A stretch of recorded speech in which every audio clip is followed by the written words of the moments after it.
here. Hello. I'm so confused. I'm so lost. Well, you shouldn't be. You shouldn't be. What a world. What a world.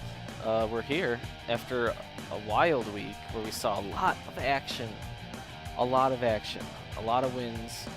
A lot of losses. Yeah. You know, it's just a lot of stuff was going on. We got tag teams that have shaken up the whole division. We're figuring that out. We got an MMA title fight on the line tonight. We got hardcore titles on the line. Wow. There's a lot going on. Yeah, I mean, it's pretty much endless at this point. We are living in a post UFC 2 world.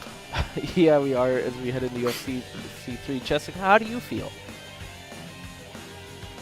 I feel like I want to know who this mass cyclist guy is. I want to know how Mike Bianchi has allowed someone that no one has ever met before into the arena to have matches.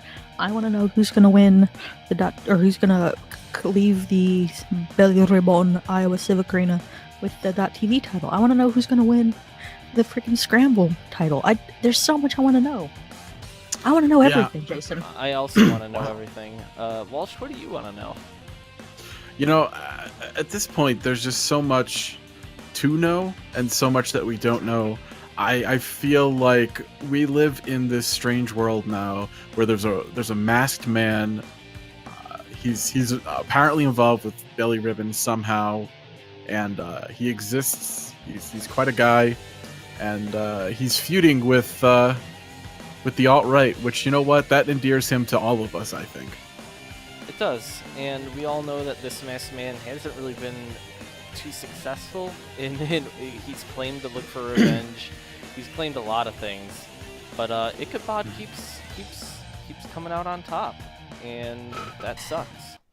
Yeah, you know, and Ichabod has explicitly posted on Twitter that he knows that it's Mike Bianchi under the mask. Well, I think we all do. Let's just be completely honest. Well, I'm not completely comfortable with saying that. I'm bleeding. I'm completely comfortable. Scramble! We got scrambles! So yeah, here we are. Immediately Ito took Isanafil's second title away from him last Sunday night. We got Fat Jonesy. We have the debut. Oh god, Fat Jonesy's already eliminated. Who do we have the debut with tonight, Jessica? This is a new Son of Anger? We got in the large mohawk and the red singlet, I guess singlet, long johns, whatever, is Dougie Middle. Nathaniel Middle's younger brother, who has been trying to track down his big brother for a while and has sort of tracked him down. And his fighting style is listed as was bullied as a kid. Oh no. In the weird tights and like stripy mesh weird shirt is Han Schmidt, a renowned Satanist from Germany. He's a renowned Satanist from Munich. He's looking to cause some mayhem in the world of Super Chat. You know what's interesting is his sheer shirt really reminds me a lot of Isanafil's sheer pants. Yeah, I mean, these guys... So what you're obviously saying is as soon as Bike sees that, they're attacking. Yeah, exactly. As soon as Bike sees that, he is going to be like, oh, that makes sense. They both like wearing raver clothes. Like, although, let's be real here, a Satanist would link him closer to Knightsbane Cult, the .television champion. Once again, nobody tell Bike any of these things. I hope he's not listening. Hopefully not. So, Jessica, walk us through the rule set here. These men can win by a plethora of ways. Like, there's almost too many ways to win. It's a elimination battle royale, which means people can be eliminated in basically one of four ways. They can be thrown out of the ring with both feet touching the ground. And that's never a case of anyone doing any kind of spectacular athletic acrobatic moves, because everyone's just kind of fat and gross and they can't really like handstand and get back in the ring. So anyone thrown into the ring is out. They can be pinned, they can be forced to submit, or they can be knocked out. Yeah. It's a treacherous match. We've only seen one person ever retain this title. Only one person. I believe that was just on. Who got Murph? For their lives. He's screaming. Someone's in there. He's screaming. Hello, Because Murph. he, both physically, mentally, psychologically.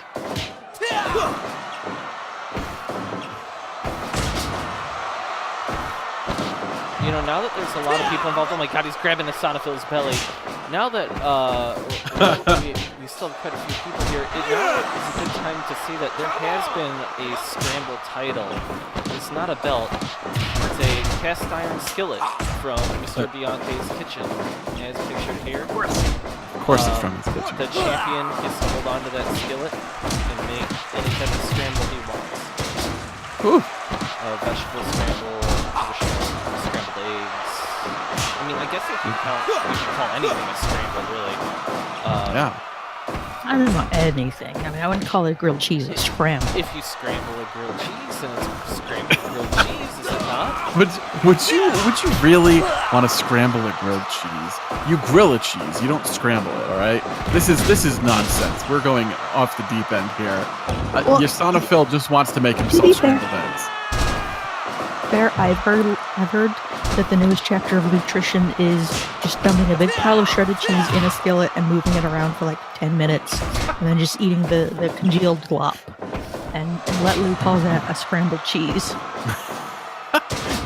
Does he get one of those like Mexican mixes or something, or does he just do like mozzarella? Because if it's just moz, I get it. Oh wow, we got another elimination.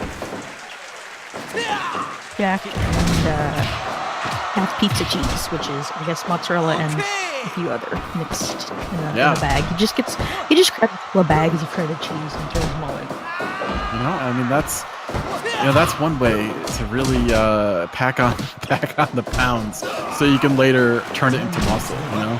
Yeah, absolutely. that's And then you cut. Notice how the newcomers, it's Fun Adams, the leaks, just dog to kick. Really, that's a sad thing to say, but and then we have he's still the there. two You know what? newcomers, and then we have the two former champions, the current champion, Weebly Ito, part of Belly Whipping in the Pants, and then Asanophil with the gray hair. We have two champions essentially in here. Let it be known that Asanophil's only in here because he just shows up to the arena the first, and Bianca, the booker, just pencils him in always for the scramble match. That is true. Yeah. Well, he's the two-time champion. That is quite honestly a feat, at this point. Wow. These guys, I'm impressed with Fun Adams. He's really showing a lot of heart, a lot of fortitude. He's never really shown any of this before. He's doing a lot of positional changes here. He's he's a man of mystery. the ref has had sex. That's you're gonna be real. Fun Adams. He tried. He really tried. Asanophil getting some rest in the corner there, along with immediately Ito, while the two Sons of Anger kind of work each other over a little bit. Yeah. Now, keep in mind, Asanophil is here in the final four. 50% of the people have been eliminated. Asanophil is the only person to ever win this belt twice. It's a little unfair as he cartwheels, considering he's in every match. But this man has also defended the belt. No one's ever done that. Got to give him props to that. He's really carving out a niche for himself, and I think he just really, really likes the skillet. Yeah, he just doesn't want to buy his own. I mean, would you buy your own if you didn't have to? Okay. What people don't know is he took out a loan to get some of his tattoos, and that's really eating into his finances. Yeah, he's not doing so hot when it comes to his finances. So here he is. I feel like that's everybody in the league. They're just not financially. They're not liquid. That's for sure. He's one of the few guys who doesn't actually have, as far as we're aware, a second or I guess a first job in terms of at least a substitute teaching position or thing. Yeah. I mean, what would he teach? Look at him. Cartwheel? Gymnastics, Yeah. enthusiasm, punctualness. Scrambling eggs. The champion hits the back of the former champion's head. They're both weird people that love to dance around for no reason. Maybe they're unconnecting. He's doing this like superhero taunt. It's really really interesting.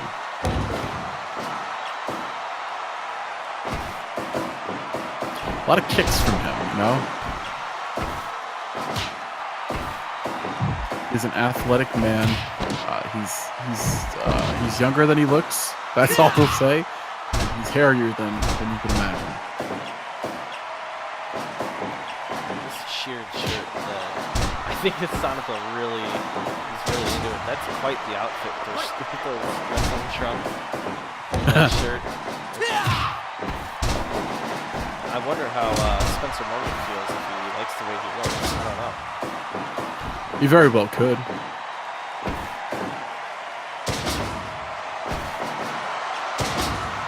Oh wow!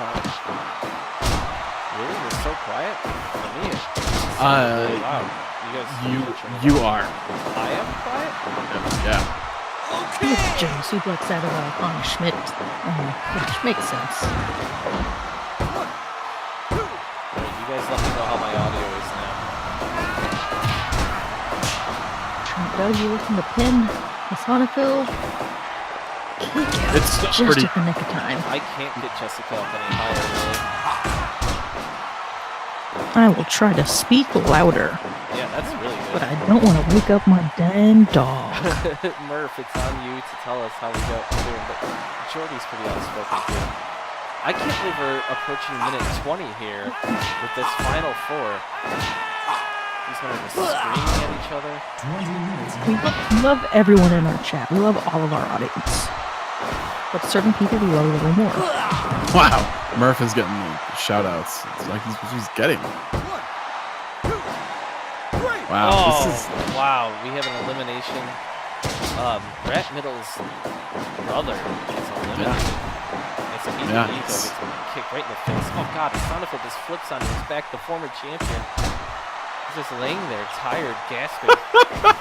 he always botches that move. It's the greatest thing ever. Like somebody always pulls the guy out of the way and then he keeps going. He just doesn't pay attention.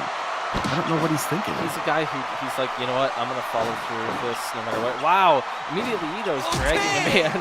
He takes a breather and a Sonophil just drags him away. That's a weird, awkward thing. They're fighting over him. They're fighting over like whether or not they can hurt a man. You know, I think Isanophil sees the shared shirt and he just really thinks. Ito is eliminated.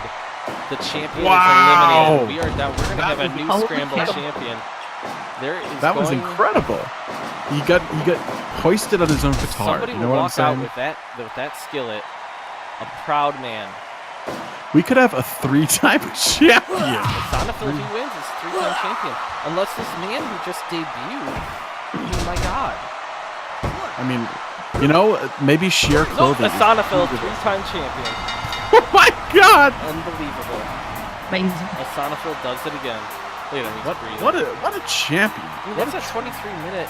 You have to give it up to him. He may be in these fights all the time, but he wins. He wins. The averages that Biggs gives it a 78%. We've got a new scramble. Here we are. such a jerk. Masked bike. This is kind of a. What do we have coming up next, guys? We got a tag team contest. We got Team Suits. Spencer Morgan, Men's Warehouse Assistant Manager. Yeah. And Raul Hernandez, disgraced. He claims to be a national champion of Muay Thai in Cuba, but he was kicked out of Cuba for public masturbation. And guys based on their love of fine fashion. And now they're taking on members of the DSA, which I believe Walsh will have a little more knowledge on. Yeah, I mean it's Aladdin Bell, the son of tag team champion Federal Bell, but except he's not an alt-right scuzzbag like his father is. Instead, he is a renowned Bernie bro. Really, his father kind of hates him for it. He joined the DSA this year. He's more about community organizing, going to meetings, and then there's America Right. A man from Kinshasa. He came to America looking for the American dream, the promise of a greater future. And, it just didn't deliver the way that he thought it would. And now here he is, a socialist, which, depending on your political outlook, he either is doing well for himself or he is, he's not living the American dream, that's for sure. And that's those guys we kind of took an entrance opposite. And that's Aladdin on the left and American Right on the right. Now, American Right, he's a former kickboxing champion, he's a former boxing champion, but he hasn't really gotten it going in wrestling, nor is Aladdin. They've kind of found each other, and they found each other's politics. And that's the ultimate thing that if you need a fighting partner, you should agree with them on legislation and whatnot. Yeah. And then we have Spencer Morgan here in his Spence Warehouse suit as Raul looks on. Now, these guys haven't fought in their suits for well over a week. They fought a few nights ago, before our last Saturday night card. And so, is this a new suit, or did they just get this dry cleaned? Because last time it was pretty messy. I'm pretty sure it's a dry clean job. I mean, you don't want to, if you have a wrestling suit, you're not going to go, a man should own at least 2 nice well-fitted suits. And, when it comes to wrestling, it's going to get messed up. Just dry clean it, do as best you can for it. If it gets a little too tattered, then I think you have to invest in a new one. Yeah, I'm pretty sure Raul can't afford a second suit at this point. Yeah. Spencer probably could, and Raul, say it's stolen. Raul, maybe he feels a sort of kinship to these guys because of the socialist links, but he doesn't. He got kicked out of Cuba. He's no longer a Cuban. I mean, he is ethnically, but not Cuban, nationally. Right. Yeah. Spencer Morgan loves jumping over people. That's 2. He's done that up to 5 times before. Wow. Aladdin's one of the best athletes in the league, That's your takeover by Spencer. It's beautiful. These guys are really, this is a little bit of a different kind of match, I feel.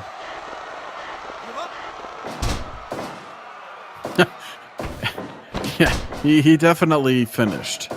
Jeez. That's going to be out of context for people who watch the rerun, and let's keep it that way. Yeah. And a very dangerous elbow to the back there from Aladdin Bell. Spencer Morgan tagging in his partner in the breathable cottons. His beleaguered partner no longer allowed in his home because of a little being over anxious in public. You know what I mean? Shut up. People don't realize it wasn't just a one-time thing. He did it a lot. Yeah, it was like on Main Street. You've heard of horny on Main. He was horny on Main Street a lot. And now he fights in Iowa. Yeah. I mean, that's where all the great fighters of the world end up. Now we already know that these people don't make a ton of money. So why are they adding in this extra expense of having to dry clean or replace their relatively expensive clothes? I mean, we know Spencer Morgan gets a 15% off at Men's Warehouse. Yeah, 15% is substantial. Although I do think that he gets a bigger personal discount, but I would have to check with him personally, and I just don't want to talk to him right now because he's wrestling. Well, maybe one day we're gonna have to talk to America, he's right? a little busy. Nice one day we might have to talk. Yeah. As Mr. Bianchi, the referee, still has not been able to grow his mustache back since that fateful night when the Bianchi clan had their mustaches shaved off. Yeah, what a terrible, terrible event that was. I personally, it's disgusting. The Bianches love their facial hair. It is how they signify themselves to the world. It's how they identify, and it's gone. And it should be back hopefully within, God, a week or two. I hope. I mean, maybe that's why they're Well, I always mean, having facial hair. Maybe their genetic. Oh my God! Genetics don't allow He just them. broke Raul's arm. American Right just broke Raul's arm. Wow. Whoa, he didn't even have time. Holy shit. What the hell? Spencer Morgan's looking on like, dude, I don't know. At least Cuba has great healthcare. It's one of the only things that's coming out of that whole regime is. He's an expatriate. He's an expatriate. Oh God, well then he's totally screwed. 57% Bix hated it. We're gonna go to the chat room if see if Murph has a star rating for that, but I don't think anybody is happening. No one's happy. And speaking of happy, this is brought to you by Supreme Buick. Get a free fucking tracksuit. Yeah, I mean the boys over at Supreme Buick, they really want you to sign up for a gym membership or to buy a certified pre-owned vehicle.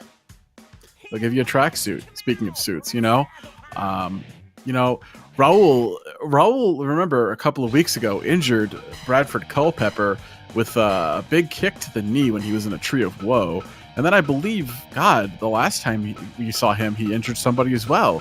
I'm not going to say that he deserved it, but I'm not going to say he didn't either. That's pretty darn interesting right there.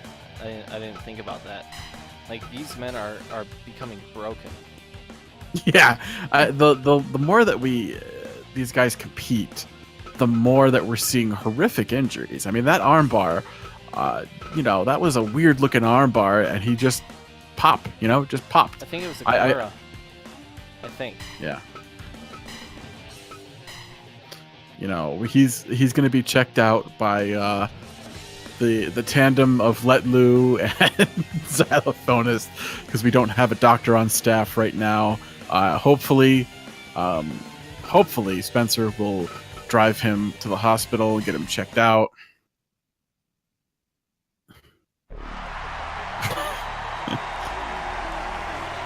As you can see on that poster, you can see Let Lou and Xylophonist there. They're looking handsome as ever. Freddie Fisher walking down to the ring. He's a disgraced teacher. He's a guy he is a disgrace. Half of the league is substitute teachers. Not half, I'd say a good third. And then here Yeah, we are, Rick Roberts, who kind of interjected himself into the ring just to say he is the uncle of now the three-time Scramble champion.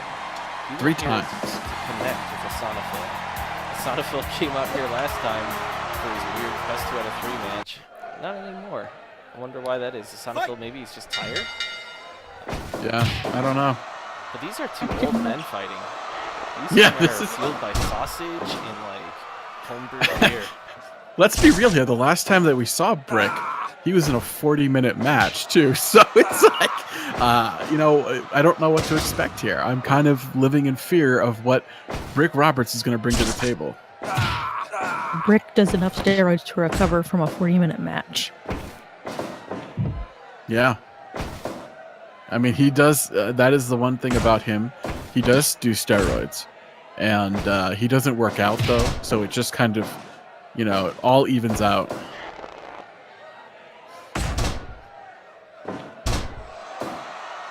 The benefits of that testosterone with the full pelt of chest hair and Rick Roberts. And I was going to mention in the previous match, but it ended a little quickly. I believe that the reason that Sledding Bianchi hasn't grown a new mustache is his T levels are probably so low in his advanced age that he just can't muster enough to grow any facial hair. He should pull like a Randy Couture and go on the T. Big TRT. There's also the fact that his face underwent trauma. That giant blade of Ichabods that he was putting to their faces. There's going to be cuts. There's going to be lots of abrasions, and who knows how that interacts with hair growth and ingrown hairs and that kind of thing. All the follicles could be damaged. We don't know. Oh my God, that stretch looks so nice. I would love to have somebody do that to me. Wow, this standing that- arm triangle. See, Brick has had some issues. He's a very powerful guy, and we also know that he's openly admitted to being on steroids. But the issue is that he does not exercise, and in fact lives a very how do you say it? Sedentary life? Sedentary, yeah. Sedentary. I can never say that word. Sedentary life, and so he just kind of sits around all day, but he takes a lot of steroids. So it's like a slight net positive, but we also know that Freddie Fisher, he loves wrestling with the boys. He loves roughhousing. He's in pretty good shape for a 45-year-old man. Yeah. He's this guy Brick Roberts. He's all about stretching him out and rubbing his chest hair against their face. You know, that's really kind of him in a nutshell. He's somebody's uncle, literally somebody's uncle, and he really acts like that annoying uncle that everybody has. Gosh, everyone is someone's uncle. We just don't make a big deal of it. Well, not everybody acts like an uncle. You know what I mean? Unbelievably not true. Are you an uncle? I am not. Yeah, see? I'm not an uncle either. You just don't know it yet. That- Nephew. Like 51% of the population of Earth is not an uncle. Oh my God, he's grabbing at Freddie Fisher's belly, knowing that Freddie Fisher just ate some sauerkraut backstage. Oh god. Wow. Yeah, you know, he really wanted to wash it down with a nice hoppy brew from his garage, but you know, he wanted to stay sober for his match. He didn't want to have any sort of, you know, it's not like these guys get tested or anything, or anybody really worries about safety here, but I think it was his own personal safety. Now, I'm a little confused with Mike's thought process here, because I would have expected Brick Roberts to take on Esteban Baptiste, because I know a lot of people showed up to that midweek event that featured Brick Roberts versus I believe Mike Miller in a best 2 out of 3 falls match, but Esteban was on the outside and he interfered frequently in that contest. He really did. It was egregious. You know, yeah. Spoke with him, and he said that his qualms or his issues with Brick is that Brick chooses to use steroids to help improve his body instead of focusing on the healing power of crystals, and that's why he was trying to make a point. Interesting. I did not know Esteban was the guy who's into crystals. Is 311 into crystals? Are they into crystal meth? They're into weed. I don't think they're into crystal meth. I just think The Esteban Sons is of kind Anger of. in general. You're saying?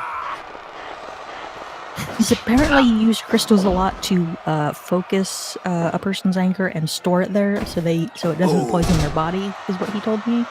I mean, that's. He's also but high I a can't. lot.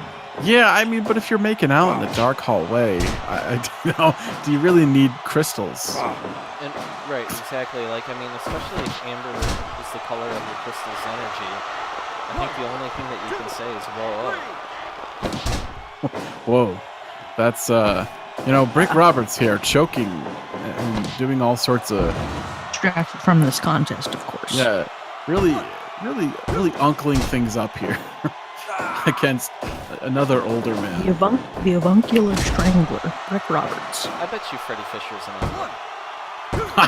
Oh, absolutely. There has to be a nephew or a niece somewhere involved here. That elbow, the spine, we've seen so many people get severely injured. I don't think Freddie Fisher is a friendly uncle like Brick tries to be. I think he's kind of a gruff uncle.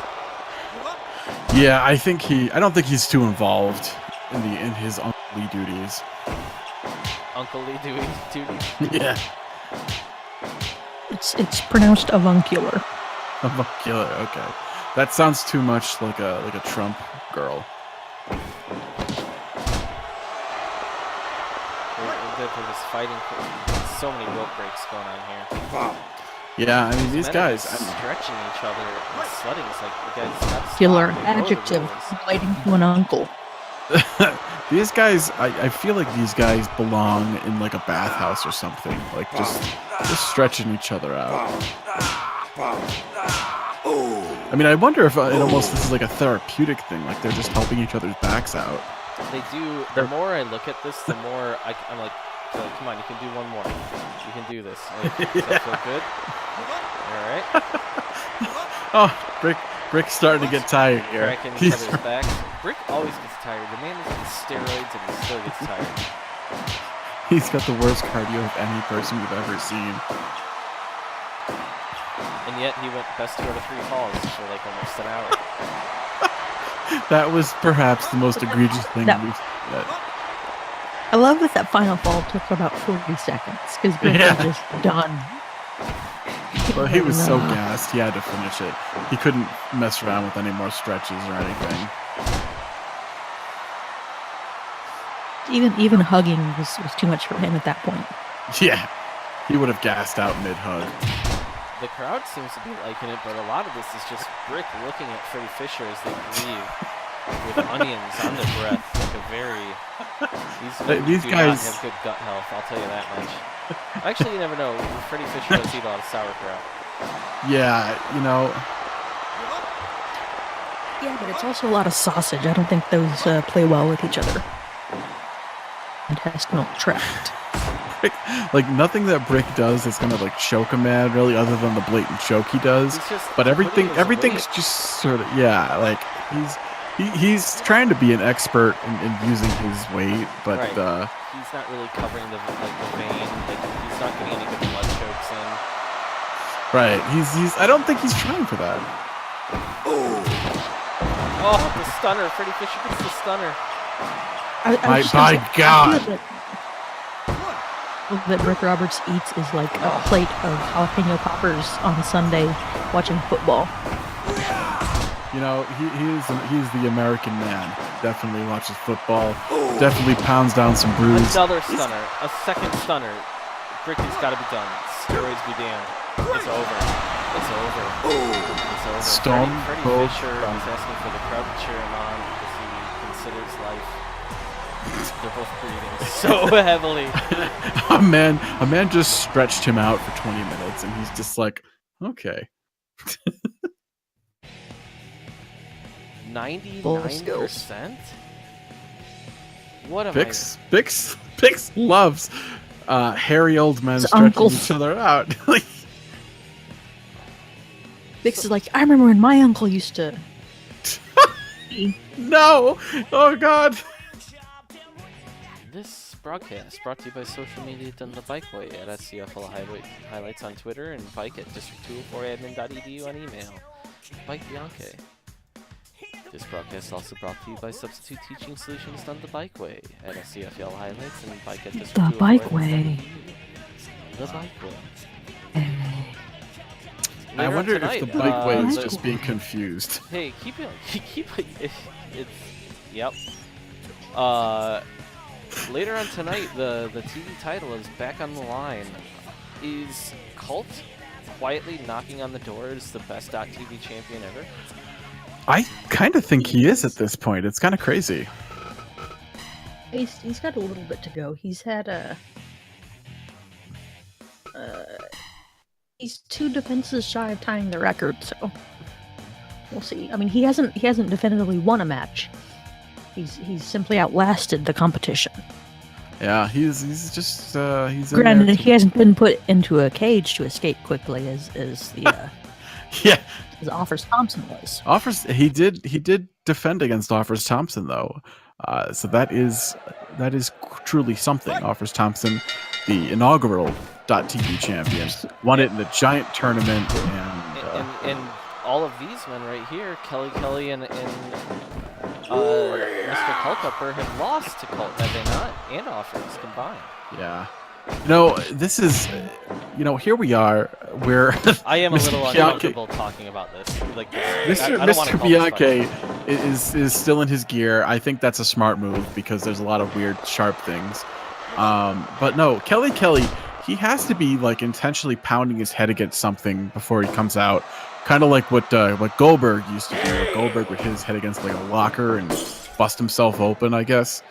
Because he's bloody every time we see him. There's no way he's had the same wound for that long, for that many weeks. He's very, very concussed. Yeah. I mean, he's still wearing his underwear. He hasn't. It's almost like he gave up, except that he keeps trying to beat Bradford Culpepper, and he hasn't. He has not come close at all.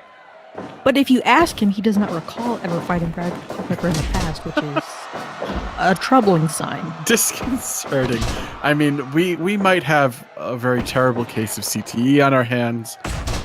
If this man had more of a family, we would worry about him turning into a Chris Benoit type situation. You know, he's really into those cigarettes, and we leave it at that.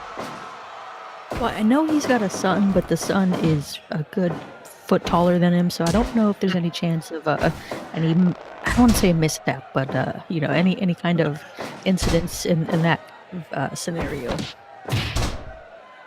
Yeah. Tub full of salt, like bath salts. We've had fighters fight on bath salts before, if that's what you mean, Jordan.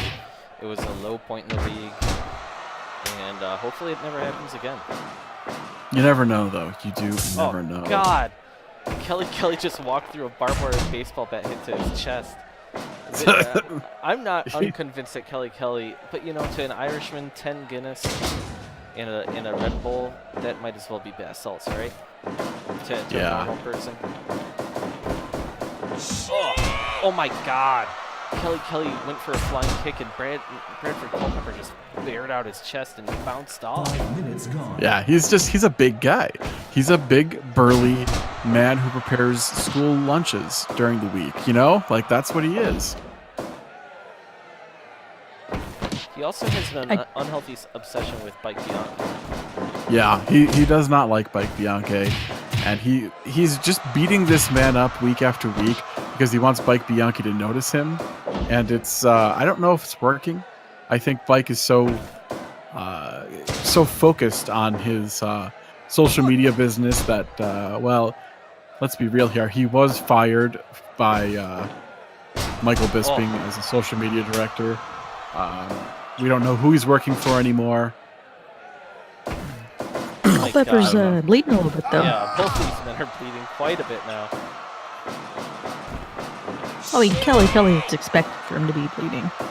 Yeah, it's interesting that for once it seems like the fixers, Litlu and Xylophonus Bianchi, thought a little bit ahead, and they placed a blank canvas on top of our branded canvas. Well. Yeah.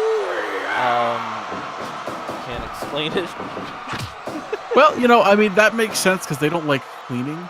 You know, they're really not into cleaning at all. Sure. And they do a terrible job. Because coming up next, we have our MMA championship is on the line. Yeah, so they can remove all of this detritus.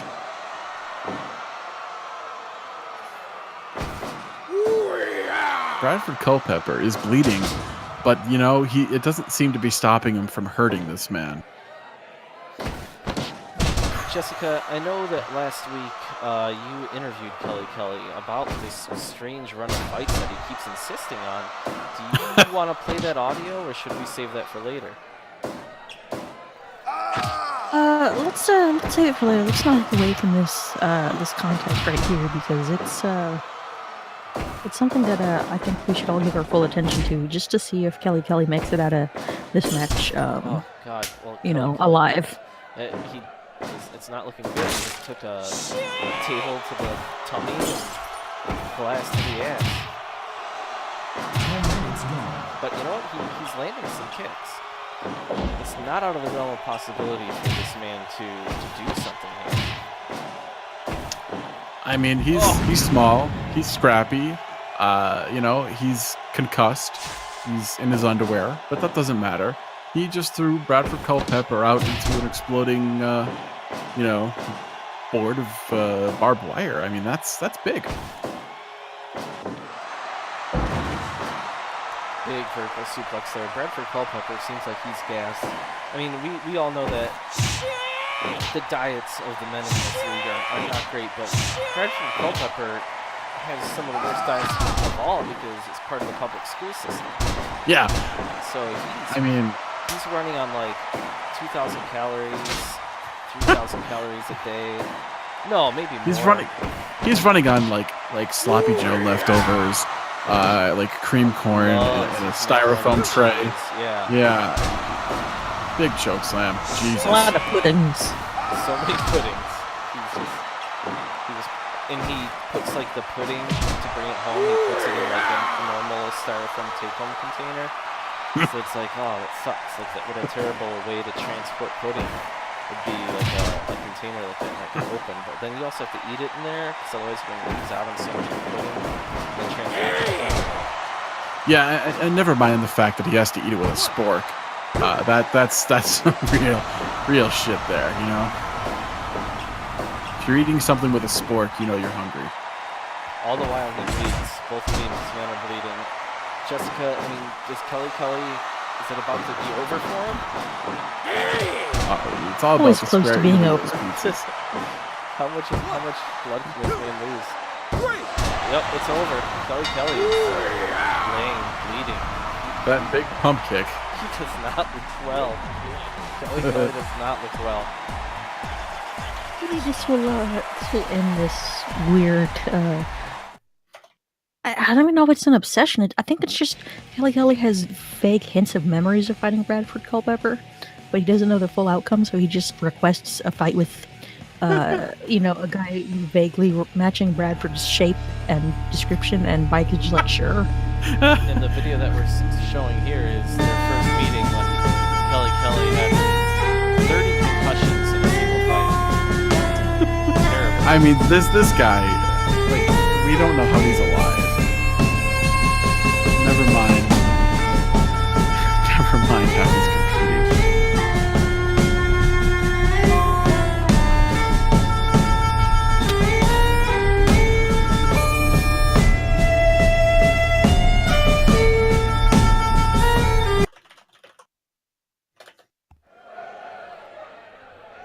Moving on along. Yes. I mean, we need to move beyond Kelly's multiple concussions. Yeah. Because it's a legal issue at this point. This is a hell of a fight here. Wigwam versus Magomed for the MMA title. Ahmed in the blue gi top and the small shorts and boots is the current champion. He is angry, very young man, just I believe 22 years old, out of Dagestan. I guess technically Russia. That's an impressive. Wigwam Watanabe. Didn't catch all of that, Walsh. I said that's an impressive beard for such a young man. He's been growing it since 15 or so.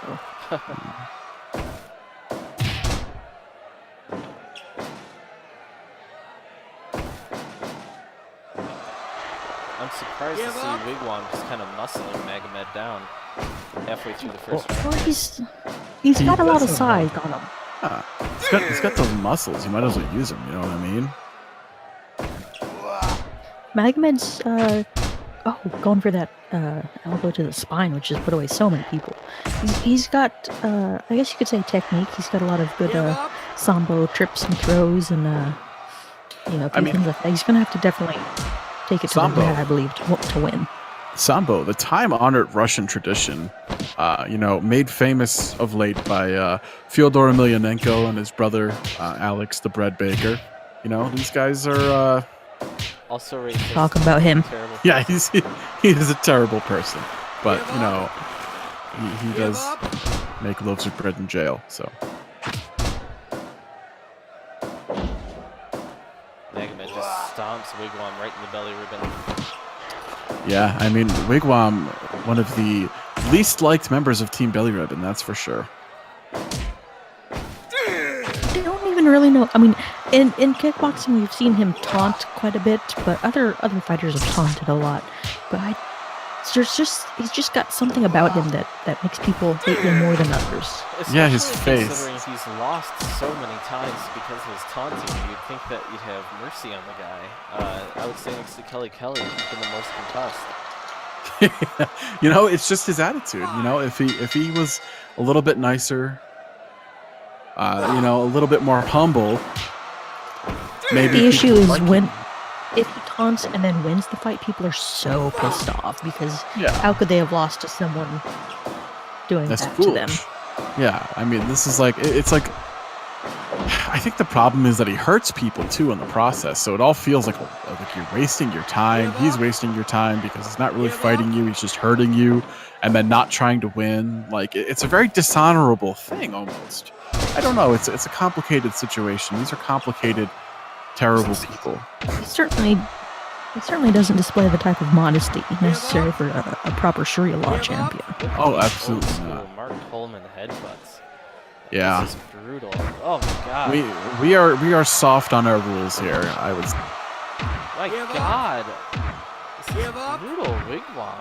Give This up. is sick. He points to his head after the Yeah, headbutt, and then he does goes more for more. headbutts. Jesus.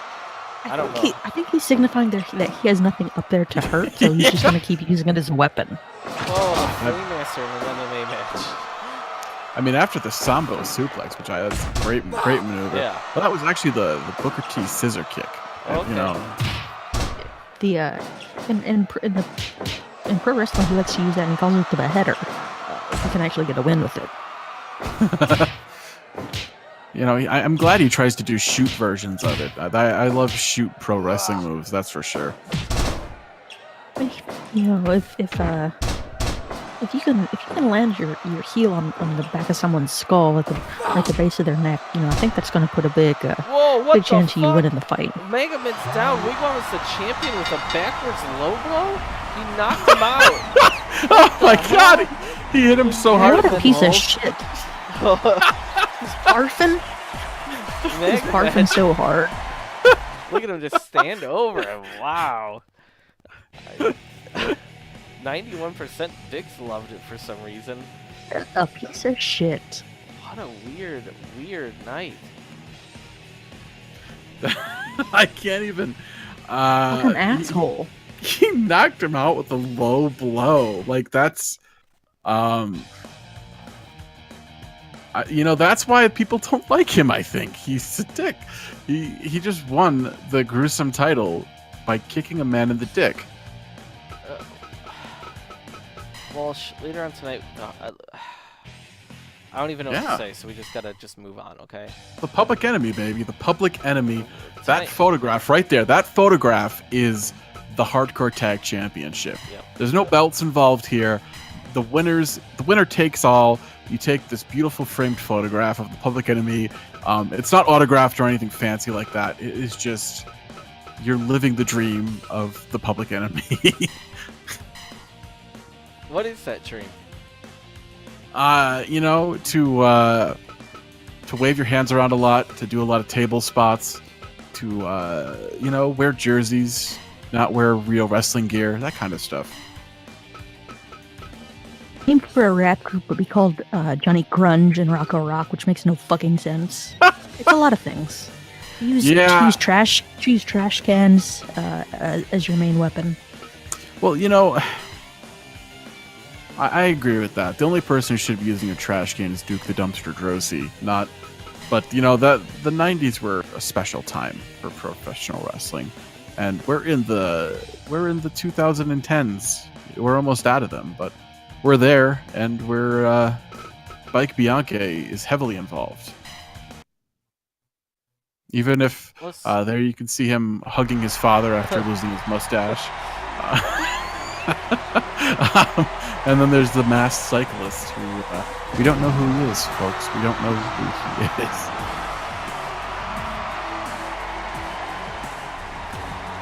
We got a standard tag match. Yeah, talk us through Will this. Holbert and Justice Turner. Those with mohawks Yeah, and tattoos. two burly men with mohawks and some goatees. These guys really they hit hard. Now, Dave, for the fans at home, please differentiate the two. Who is the man in the tank top? The man in the blue and black is Justice Turner, former roadie for Bon Jovi, and the man in the green trunks is Blowhole Bernard.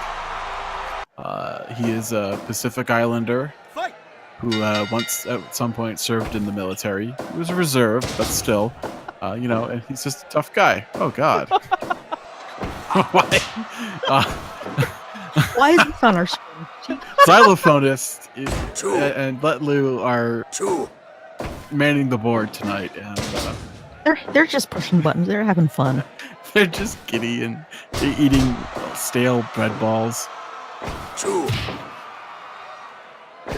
Justice and Blowall are going up against Jacques Jean-Jacques, who's in the ring, and Miles Manhoof. Jacques is he's an older gentleman. He's in his late 40s, and he's taken young Miles, who's about 23, maybe longer. I'm gonna have to check his bio. It's been a while, but he's a young fella, taking him under his wing to kind of show him the ropes, show him the cage. They both used to compete in kickboxing until a terrible incident with Miles in the cage ended his career.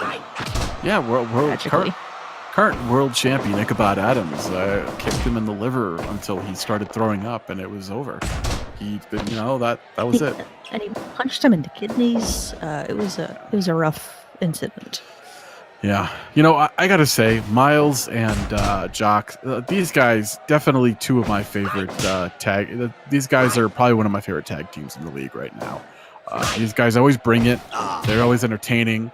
Miles has that great spot where he does like 3 or 4 diving knee drops in a row. Not even wearing knee pads. He just goes for it. Alec has told him time and again to cut that shit out because it's gonna bite him in the ass. But Miles is a young guy. He's impetuous. He's gonna do what he likes to do. Yeah, I don't blame him. It's entertaining to watch, and that's all I really care about. Jacques, who's from Haiti, because he when he got to his first kickboxing gym in the States, they gave him the nickname Voodoo Man, and he's been trying to shake it all his career, but he's finally just embraced it, and he's fully accepted being called Voodoo Man, even though he's he doesn't actually believe in faith. But it's something he's kind of been playing up now as a pro wrestler. I mean, that's fair. I mean, there's a lot of people get weird nicknames that have nothing to do with reality. I feel like one of these teams could theoretically fight the alt-right. Well, we actually have 3 men with. Yeah, I guess you could say of a number 1 contendership, kind of like if you ever watched Legends of the Hidden Temple, you had the half and the whole life medallions. We have 3 men with halves, and we're trying to determine who's going to be the 2 to go forward with the full. Correct. Medallion. Tonight, we have a triple threat match between Gene Green, Garden Green, and Dubois. And the person eliminated, person who gets pinned or submitted in that match, is no longer a part of the tag team that will challenge the alt-right for the titles. The man not involved in the finish and the man who gets pinned will challenge for the tag titles. It's a little confusing, but that's how it's going to be. A few weeks back, Gene Green and Dubois had a tag match and won it, and looked impressive enough to get potential number 1 contender match out of it. Did a classic Mike Bianchi mix-up. He sent out Gene Green and Garden Green, who won their match. One of the greatest bike blunders of all time. Yeah, a lot of bike blunders actually turn out to be really well. Like Philly Davis. Serendipitously. Wow. Yeah. Maybe not that one. It's funny, but it's not an inside and outside. Oh god, that pile driver right on the outside. That's gotta hurt. I mean, for an older guy like Jacques to go for the pile driver, especially outside, I mean, that's he wants that man dead. Yeah, I mean, I think he knows that this is an important match. Why did Miles do that dive is beyond me. Jesus Christ! He just killed himself. Yeah, he landed right on his neck. Yeah, like he's just. That does give an advantage to Team Beefy over here, I think. And that big Pivoted to power his bomb. youth. Oh, that gave me a slight heart attack just seeing Miles Manhoof. Can somebody clip For that, that please, dive. by the way? Jessica, could you? Oh, okay. Kick. What a kick. I mean, I feel like Jock knows to slow things down. He knows to do things that do damage. Miles is just throwing his body around. You know, this is a classic veteran and rookie tag team where the rookie has all this energy and the vet has all this know-how. It's back to Miles just wanting to not make a name for himself, but look impressive to force that paternity test because as I believe we put in the chat, he thinks that his father is Melvin Manhoof, and his mom has basically denied this, but he still believes it to be the case. So he's just trying to get Melvin's attention to force a test. I mean, he should consider going to a Bellator event or something. Although I don't know, I think Melvin might be retired from something. Who knows anymore with Melvin?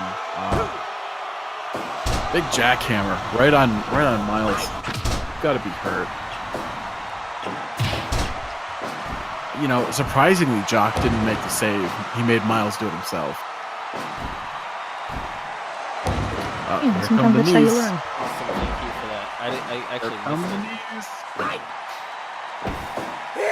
One. That's Only two. Only two.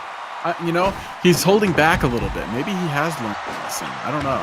Oh, wow. Maybe he's loopy from smashing his face into mats. I don't know.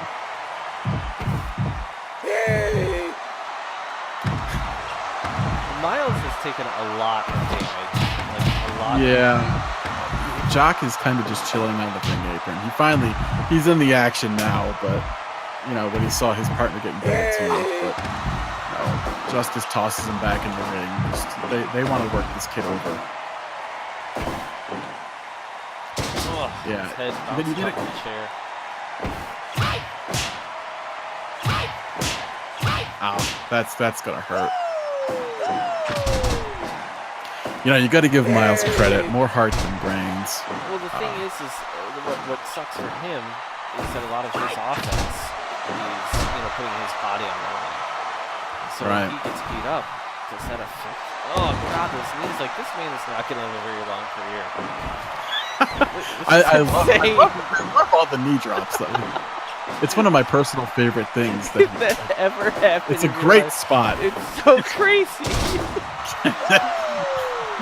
Without knee pads makes it the best. Like, he's ridiculous. He's calling for something. Jesus. The Sky Twister press, but he's way too close to the ropes.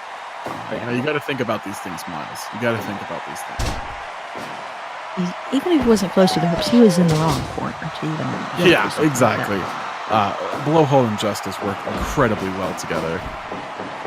I think Miles just hit himself in the face going for that drop kick as he landed. Oh, God. Yeah, he's not thinking this through.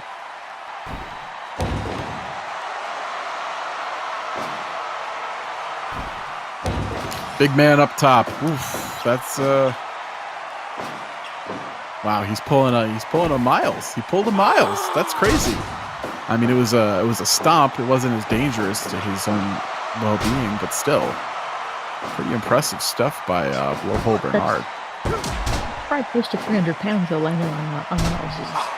Yeah, As we all know, already ravaged insides. yeah.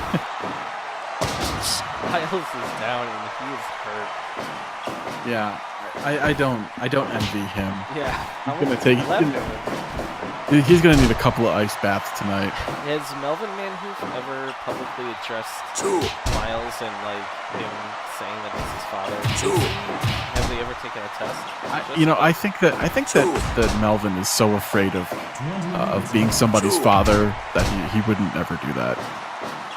He's got his own son. I think he's just focused on his own actual. The person he absolutely. knows his actual son. He doesn't want like a illegitimate son getting in the mix. You know, maybe he could blame his brother Cedric. Oh, DDT. How has Blowhole and Justice been of late? You know, they seem like they're just kind of out there surviving out on the road. Yeah, you know, I mean, he's dead or alive.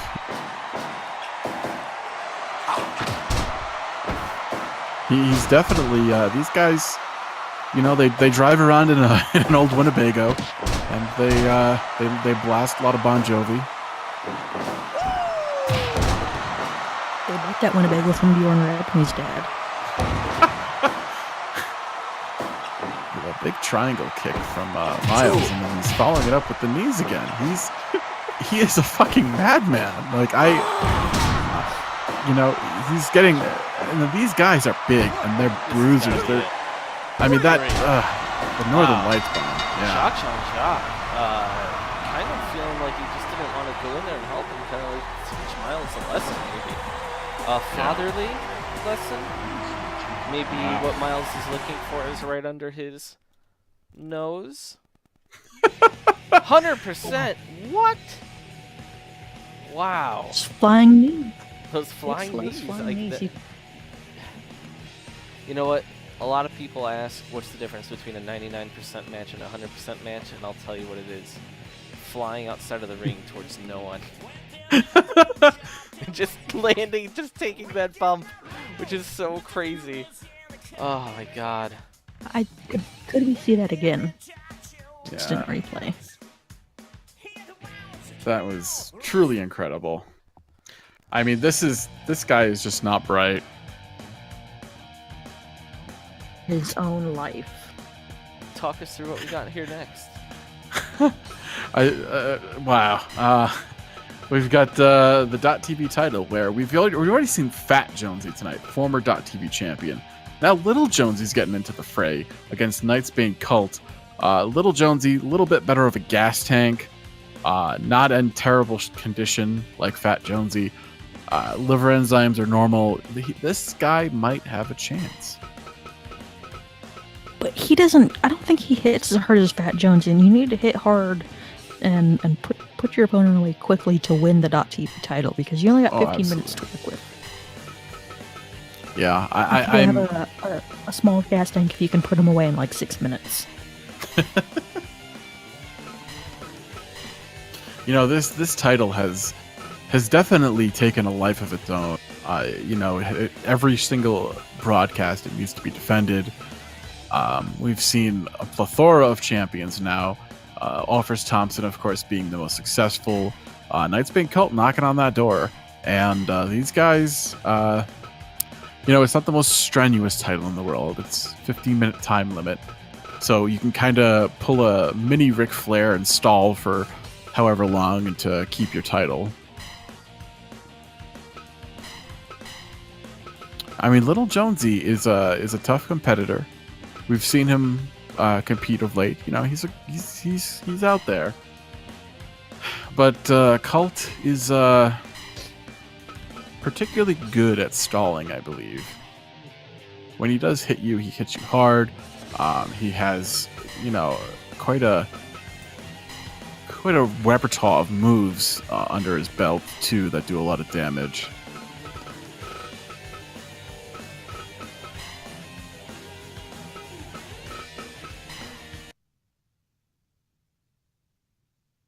I'm just curious if exactly what happens.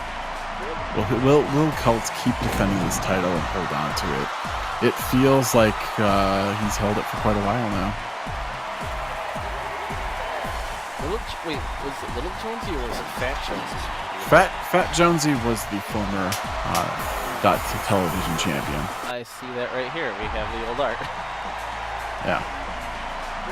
Little Jonesy is, he's trying. I think Little Jonesy is the superior Jonesy. I think so too. If anybody asks where we get clones of Jonesy from, I don't have the answer to that. Iowa is a strange place. Fight! We have a raid. Cool. Raid, Wow. folks. Wow. Hello, people. Isty. Hello. Wow. So Walsh, talk us through what we're seeing here. The entire bit of the steel drum band is out there in solidarity for Cult. Wow, that is incredible. I mean, these guys, we're seeing a title defense here. We're seeing the Dot Television title defended on Twitch.tv every single broadcast, and here we are with Knights Bane Cult in the black trunks and the black hair against Little Jonesy in the gym shorts and the red boots. Little Jonesy, as we said, is the superior Jonesy. There's normal Jonesy, Little Jonesy, and Fat Jonesy with elevated liver enzymes. Wow. See, we got xylophones out there, part of the steel drum band. He really should be working on anything right now. He's got a fight tonight. He's got a fight soon. Yeah, this is pretty ridiculous. I mean, and then Offers Thompson, the former champion, out there again, not in support of anybody, just in support of himself, I suppose. He's in support of the .tv title. He just wants to be close to it. Yeah. He lost it. He lost the title, and then he challenged it again and lost it again. Or he failed to win the match. So he's had his opportunities. He definitely has had his opportunities, and he has sort of floundered them, which is, it's not anybody's fault. It's just a bummer. Here's my question. Is the steel drum band going to interfere on behalf of Cult? I don't think that they will, personally, but you never know with these guys.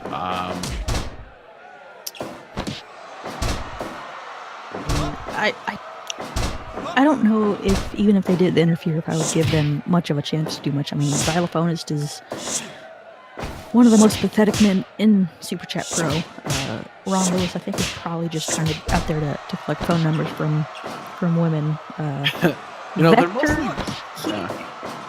I think he might try something, or he might try something, but I don't know if even that'll do much. Yeah, it's definitely... It's gone. Ron's out there. He's trying to get phone numbers. I think the reality is it's only really moms in the crowd at this point. Well, I don't know it's how. moms I don't because think. there's I don't so think- many children from the school district. Right. Now, Right. keep in mind that this is the .tv championship. We're almost 6 minutes in. That's 9 minutes. And Jonesy has 9 minutes to beat Cult. There's a 15 I don't know. time limit here. He's going for wear down holds. He Right. should be going for impact. He should be going try to Gotta go hurt for this the man. knockout. Yeah, he shouldn't be trying to just slowly wear him down. Right. And Colt is just taking his sweet time because he knows that he just has to stall. He just has to do some damage. That flying elbow drop is kind of a dumb mistake of his, but Jonesy once again sleeper hold. This is he's gonna wisen up here. This is the big leagues. So for our new viewers, hello everyone out there. We appreciate your viewership. Coming up next, the hardcore title, which is just a picture of the Public Enemy, is on the line. The former ECW and WCW tag team Public Enemy. In an Yeah. exploding ring death match. Their Keep in picture. mind that that's next in 8 minutes. Coming up next. In 8 minutes, regardless of if you want it or not. Yeah, the tag. What's interesting is that both teams are a little bit on the side of not really being super into blooding each other up. So this is going to be a weird match.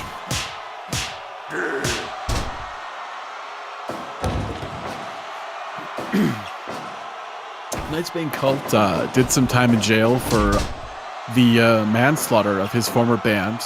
There was a church burning, and he was the only one to survive. There's talk of him maybe having something to do with them being trapped in there because it was more, cult. But nobody. He did some time. He paid his debt to society in Norwegian prison. And now, the man in there, all dressed in black with the tattoos, is the lead singer of a new wave kind of synth dark wave cover band of Beach Boys classics. Yeah, but not any of the stuff that you might know, or like the Kokomo era, or like anything covered by the Muppets. The Steel Drum Band is into covering, which. Our new guests, the referee in the ring is Sledding Bianchi, the father of the founder of Super Chat Fight League, Bike Bianchi, who Sledding was recently attacked by our world champion, Ichabod Adams, and had his mustache shaved off in a heinous and brutal attack. We have less than 5 minutes. Little Yeah, we Jonesy. got 2. Little Jonesy almost picked up that pin there. 3.5 minutes. Spins elbow. Jonesy can do this. I believe it. Anything can happen. Jonesy going up top. Big leg drop. He's got 3 minutes. He needs another big impact move, and he's got to go for the pin. Wow, that leg drop. You know, that's one of those holdover gym teacher moves from Jonesy's past life. You know, he's right. Little Jonesy used to be a gym teacher.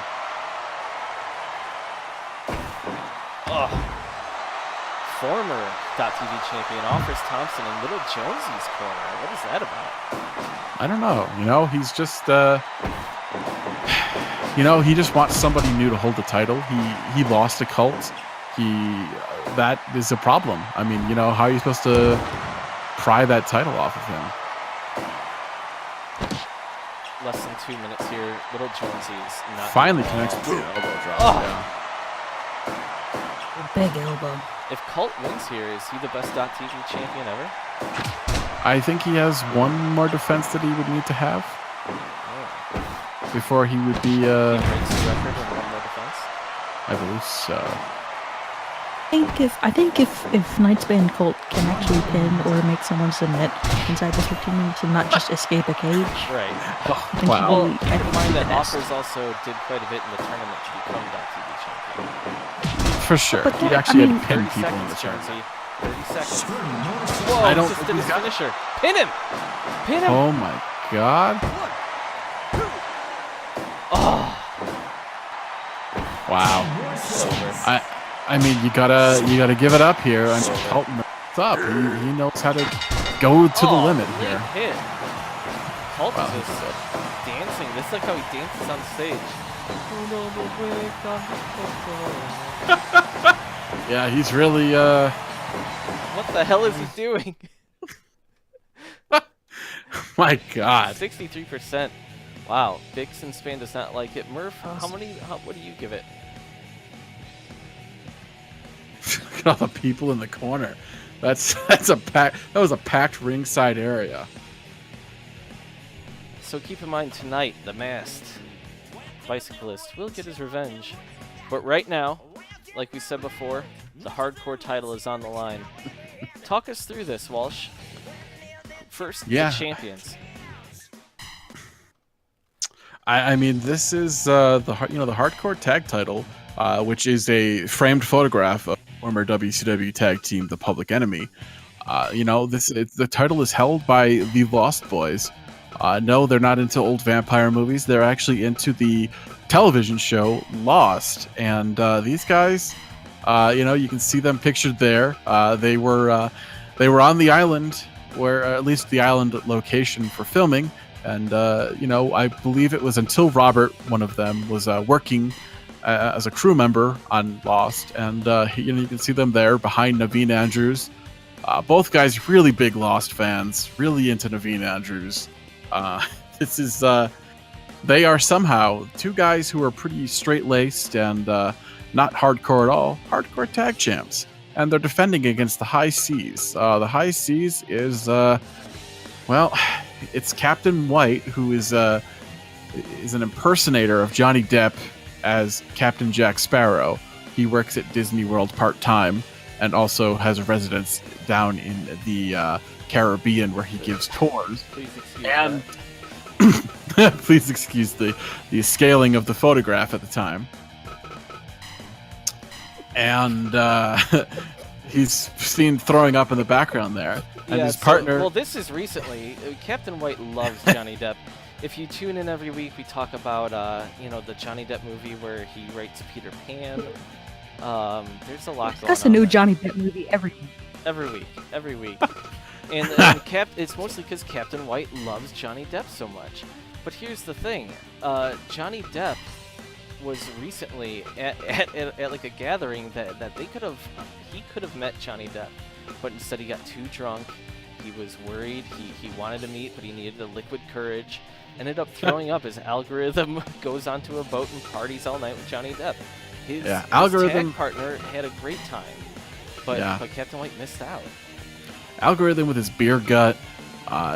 He's had some problems with controlled substances throughout his life and his career.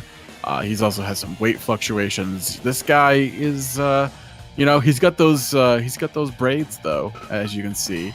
And Captain White really was jealous after this. So who knows how this will impact them going into a title match here tonight. Hopefully we see them, work as a cohesive unit that we've always seen them as. But Captain White is, the biggest Johnny Depp fan imaginable. And here we go. Keep in mind here that the brightly colored both Ferrari and Until Roberts, they're traditional fighters. You can see them go for Huracan Ranas. They don't want to go into the barbed wire here. They're not dressed for hardcore matches. None of these men are. But you're going to just see that Until Robert and both Ferrari are going to avoid damage as much as possible. They kind of fell into this. Now they're champions. They have this picture. They don't know how to get rid of it. They don't want to make Mike feel bad. And now they're in an exploding barbed wire match. This ring is going to explode when the clock hits 15. You can see the referee, Mr. Bianchi. He's dressed in armor. That's his custom built armor because he was involved in these matches. He was getting turned into a bloody mess, and he was not. So he had to custom build some armor. That cut into his budget for his home renovations. He's been renovating his kitchen, his yard, all these things. Captain White is hurt. He's bleeding, and now oh my God, both Ferraris getting the blood all over his pants. Yeah, that's part of the risk of a match like this. You're gonna get covered in blood no matter what. These guys are putting it all on the line. Sixth sense of entertainment, and I give them credit for this. The Lost Boys defeated a team comprised of Maniac and Maximo Missouri, two men who more than live up to those names in their brutality and just gruesome fighting ability. Shows a lot how they might not be built for hardcore action, but they've managed to find their own niche in this kind of brutal violence. Yeah, these guys have figured it out. And Captain White used the handle of a sledgehammer there on little old Until Robert, and that was hungover. We're gonna be completely honest. But you see, like Algorithm and Captain, they're going to be willing to pick up a weapon and swing it. Thank God that he didn't hit him there. But Until Robert and both Ferrari are not into that. They're thinking about Constance and how the back half of Lost was actually really underrated. And people hated season 2, but it was season 3 that was the down point. And actually season 4 and 5 with the time travel was really cool. That's what season 5 was not good, all right? Season 5 was good. Season 6, the final season, was bad, and that is the position that they maintain. That is quite a position to maintain. That's what being a Lost Boy is all about.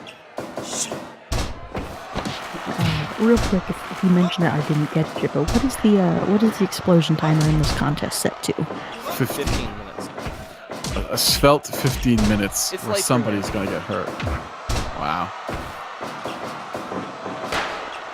Oh God! Now Algorithm goes into the, but his double boot to the face. Algorithm, he's got tough skin. Oh God, again, but he's still. No matter what happens in this match, it's fine. He's gonna be happy. He hung out with Johnny Depp. He didn't hang out with Johnny Depp. He was on the same boat as Johnny Depp. He got drunk in the vicinity of Johnny Depp. They should not have left him on the boat.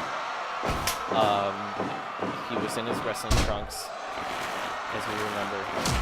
Yeah. So, well, you gotta be in character. it's definitely it was a good night for him though, you know. He's still feeling the buzz. Oh God, now both Ferrari goes into the barbed wire. He's bloody. 7 minutes, Jessica. 7 minutes till an explosion. 7 minutes. This is, you know, we're coming down to the wire here. This is, you got to start thinking about, because at the 15-minute mark, when that explosion goes off, we've seen men get hurt really bad. We've seen them get knocked out. We've seen double knockouts happen where neither side can continue. Well, that's the conundrum with the current hardcore championship. Those men have basically killed each other. We're just giving them a month off until our Valentine's Day special. Should we even bring that up? In just a few weeks, every single title, 10 out of 12 matches, are going to be 4 titles. I believe that'll be on the 10th, and the 10th/11th. It's always difficult to predict the future.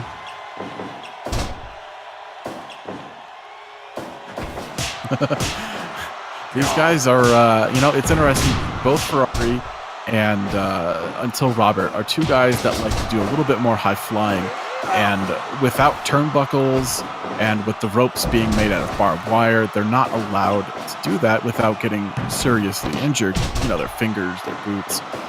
So they're kind of having to be a little bit more creative in the stuff that they do here. Look at the dance. He's feeling good.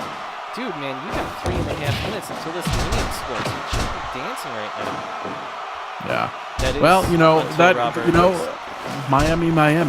Until Robert is obsessed with Miami and Naveen Andrews. Wow, the High Seas boys are in control here. This is interesting. 3 minutes till an explosion, people. This is a close fight, though, damage-wise, right? I think so. I'm curious if we might have another double knockout situation. Oh, no. Captain White. I think we're going to have 4 people unconscious at a little after 15 minutes. I think somebody's definitely going to be hurt. This is brutal.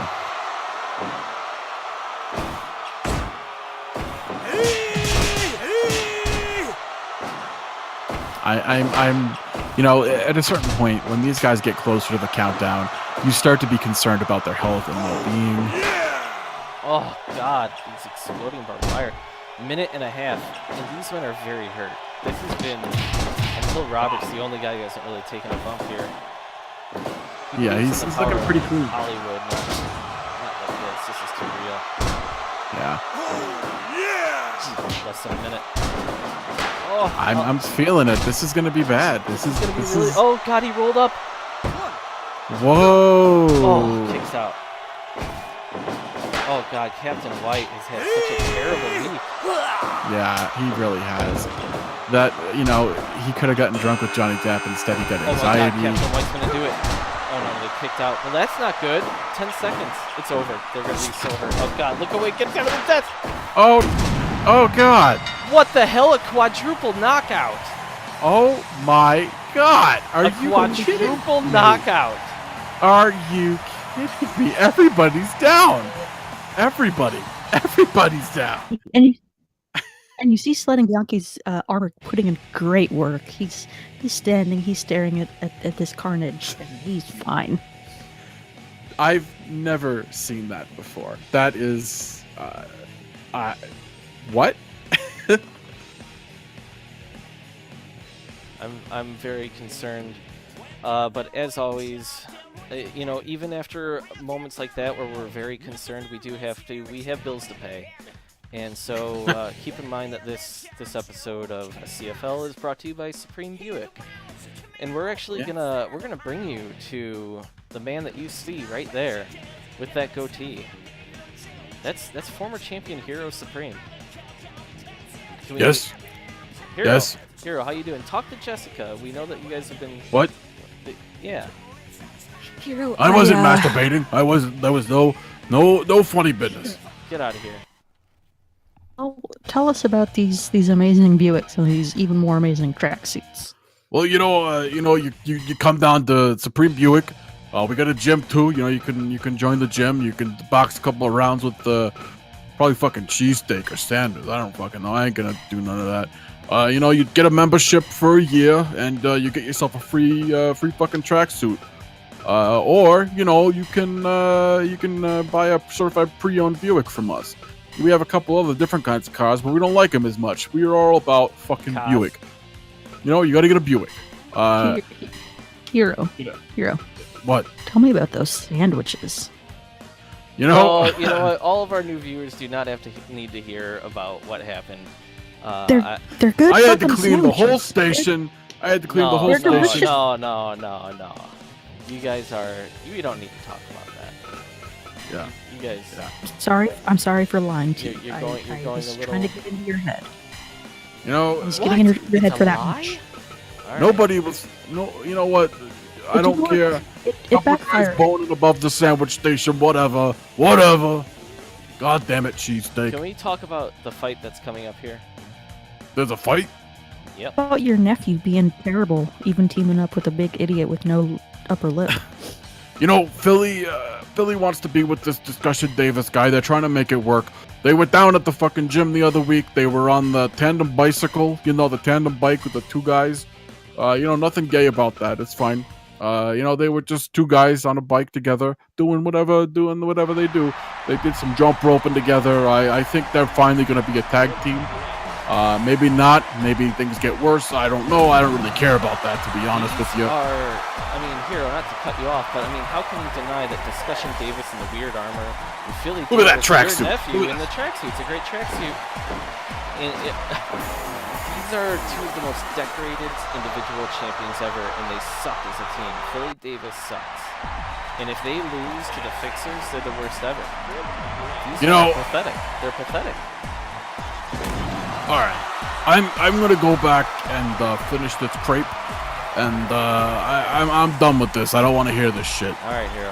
Thanks. So here's Xylophonis Bianche. His uncle is the referee right now. Mike Bianche is his cousin.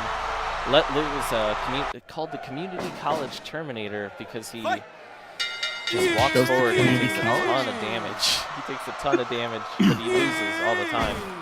Yeah, his and this problem is that he needs to fight to pay for college, but his fighting gets him hurt, so he can't study for college. So then he has to pay for more college, which means he has to fight more. And it's been happening for years. He's been in a 2-year college for like 4 years It's now. a vicious cycle. And he has nowhere near getting his associates. He's fighting Discussion Davis, arguably the greatest of all time. This guy is a multi-time kickboxing world champion. He's held the title multiple times. He's had the longest reigns in history, the longest streak of wins.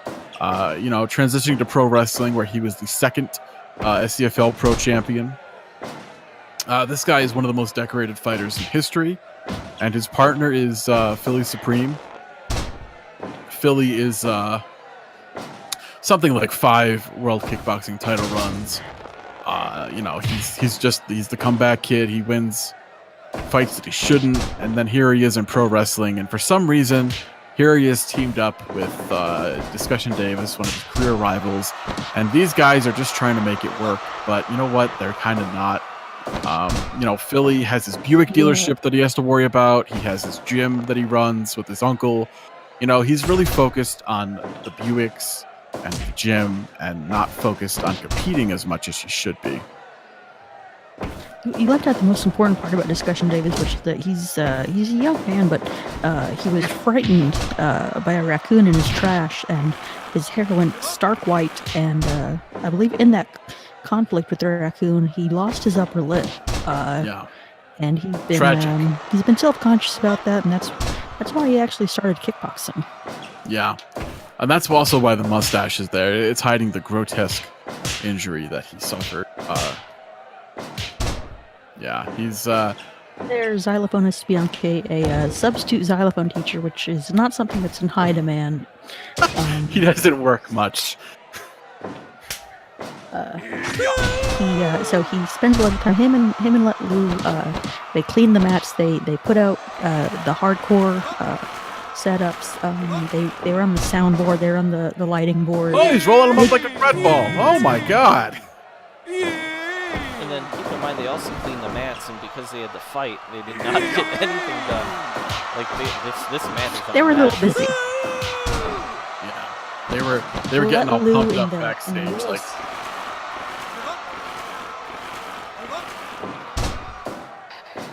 wow, he's really into rolling one of the all-time greats up into a ball. Like he likes to take a piece of white bread in his hand, put a slab of butter on it, some salt, and then just rolls it up.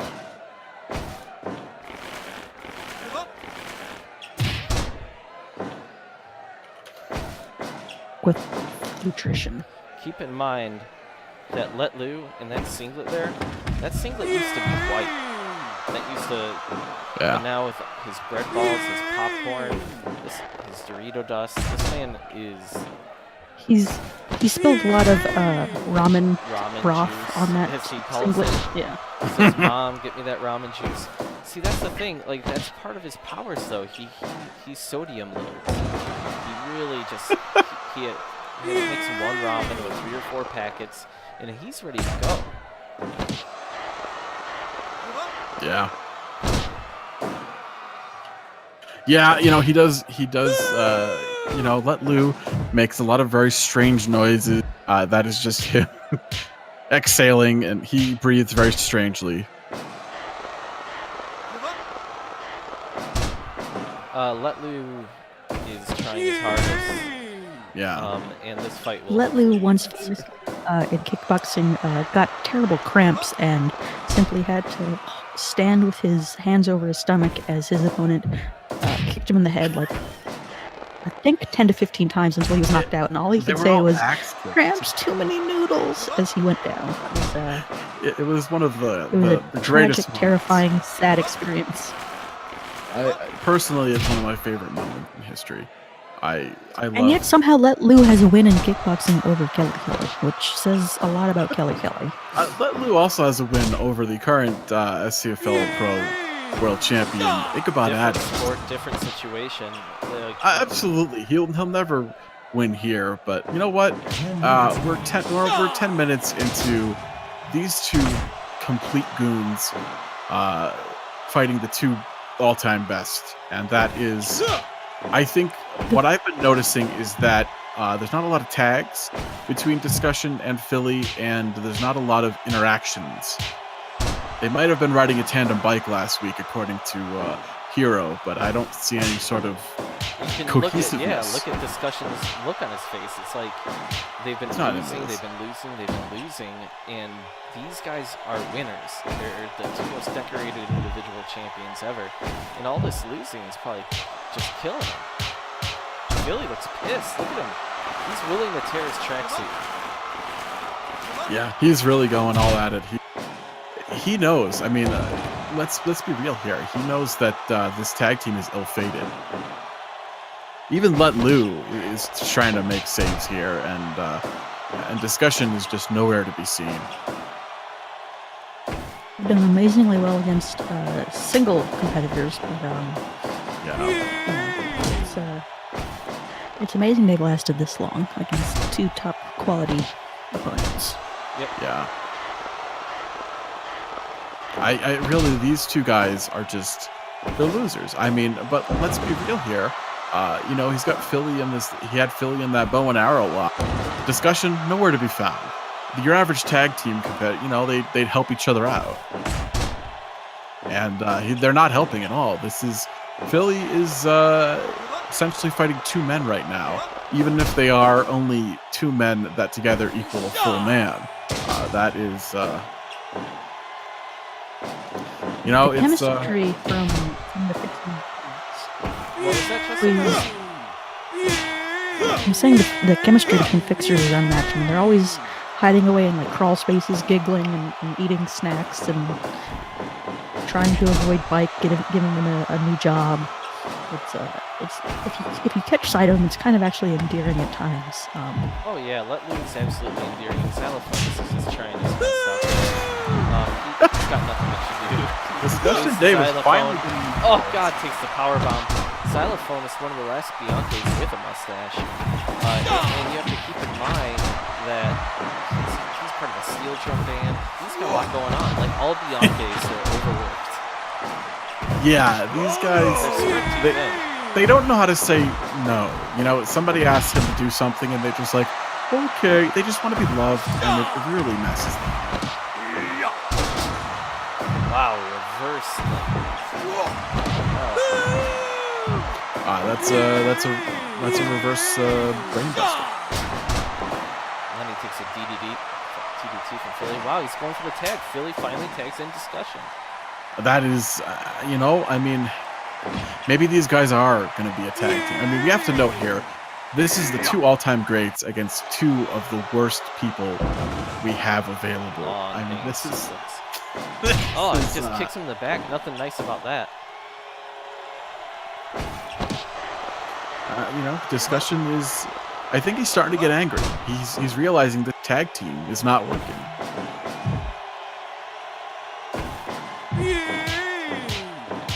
I mean, we also have to acknowledge the fact that the tag team was never supposed to be a tag team.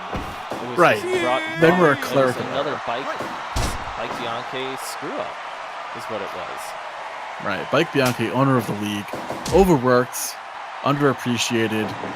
He gets into he tries to handle all these things, and sometimes he messes up. Sometimes he makes grievous errors. But he's doing social media. He's working for the local school district. He's got his shirt off all the time. He's running this.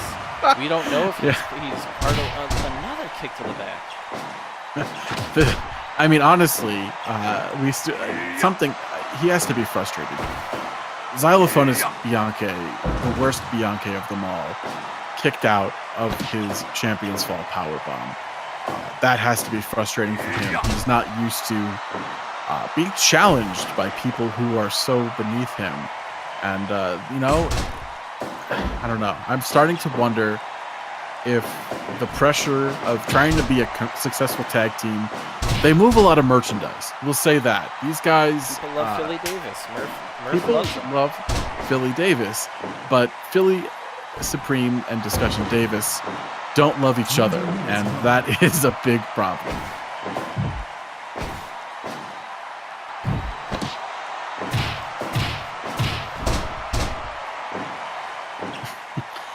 You know, the Fixers here, they at least were at one point the co-hardcore champions. Not the tag champ, they were the singles champion. And then they were forced to bust it open now. Let loose busted open hardcore. This is terrible. This poor kid has class in the morning. I mean, he's gonna be there. You know, he's gonna be profusely bleeding all over his textbooks. I mean, they're all used textbooks at that, so there's always like dicks written in the sides of it and stuff, and the margins. You know, they're hard enough to deal with as it is, and now he's going to deal with this cut. They don't have a doctor here to fix him. He's just gonna put some white bread up to it and hope it just clears up. Like, maybe he'll eat the bread after. I don't know. Guy that is supposed to provide medical attention to other fighters, and this is just a terrible happenstance. He has like a very hard. His sledding Bianche is still out there. Yeah, he's changed out of his gear, his arm, at least. He's trying so hard, you can hear him scream. He's bleeding now. This poor guy. This is why he's called the community college Terminator. He just takes so much damage. And he's just going to be quietly slurping the last of the ramen from his bowl tonight. What's interesting is that he's trying so hard, and neither Philly or Discussion are trying, like, at all. You know, like, well, it's... Here's my thing. If Discussion and Philly lose this, there's nobody worse than Letley and Xylophones. If they lose... This is the most pathetic thing ever. I guess 25 minutes with these guys is kind of ridiculous. Unless they lose to like Kelly and I don't know, someone else. Kelly in like an apparition. Like maybe Fun Adams. I don't know. I'm trying to think of somebody pathetic. Like this fight is going on way too long. Now the xylophonist has a chair? Are these dudes all of a sudden, are they just like really motivated? I think they are. I think What is happening?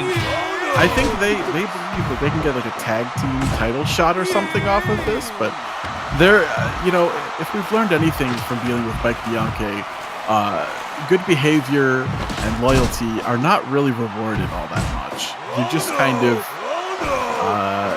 you just end up sometimes getting an opportunity because Bike just has no clue what's going on and just does it. Discussion's getting his ass kicked right now. Yeah, this is what Xylophone is just pounding on the side of the ring for some reason. They're pumped up. Look at Luke. He's just Really taking a breather in the pumped up. middle of the ring. Now Xylophonist is sad because he kind of realizes that he's Philly's also part doing of Belly nothing. Ribbon. Like these are Philly two is- Belly Ribbon. What the hell is Xylophonist doing? He's just kind of rolling on him, just like the bread rolls. Just God. like the bread Oh, rolls. God. Their favorite snack. Oh my God. And Philly is doing nothing to prevent this. They're just watching. Philly and Let Lewis are watching this happen. Finally, Philly gets involved, and he beats Let Loose, but it's too little, too late. His partner was just embarrassed. I mean, the whole world saw Bianchi rolling his portly body over him, while everybody else just watched, just gawked. Just the referee. The referee wasn't even counting anymore. It's just- Yeah, he's just like, what? Why is this happening? It's because they're part of the same team, and he didn't really want to hurt him. He just wanted to be like, hey, I'm here. I'm here. Let me roll all over you. Oh wow, they're going up top now. Oh God. What the hell is happening? I don't know. I'm very confused as to the fixers are taking. You know what? Somebody put a brass ring out and they are grabbing it. This is. What the hell?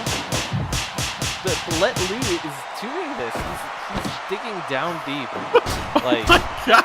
He's screaming. He's running. yeah, we haven't seen him this motivated since he got like all the cans of tuna and the macaroni and cheese on sale. When he mixes them, he Let puts the Lou- tuna and the the big- macaroni and cheese. My God. Discussion stood right up from that big pile driver that Let Lou did. He does another. He backdated! Oh my God! Oh my God! This is the most pathetic thing. Phil- Oh my God! 30 minutes. Philly Davis loses to the Fixers. This is Wow. egregious. We need this ends now. This 99%. experiment. Folks, you just saw an all-time great match, and I'm just so bummed. I want to know what Murph gives it. Obviously, I'm so depressed right now. All right, so This experiment has to be over. I can't fathom. Philly was the one who took the fall last week. Discussion took it this time. I'm in shock. what do we? So I do, to Murph's suggestion, we have to show the folks. Lately, there's been some disturbances, and it's a very disconcerting situation going on in the league. Well, just take a look at the video, I guess.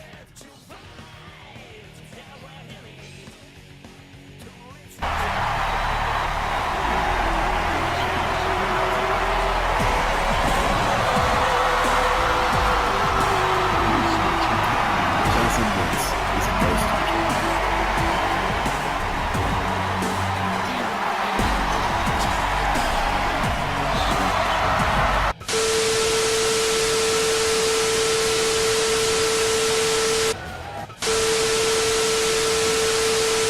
This is disturbing footage, folks.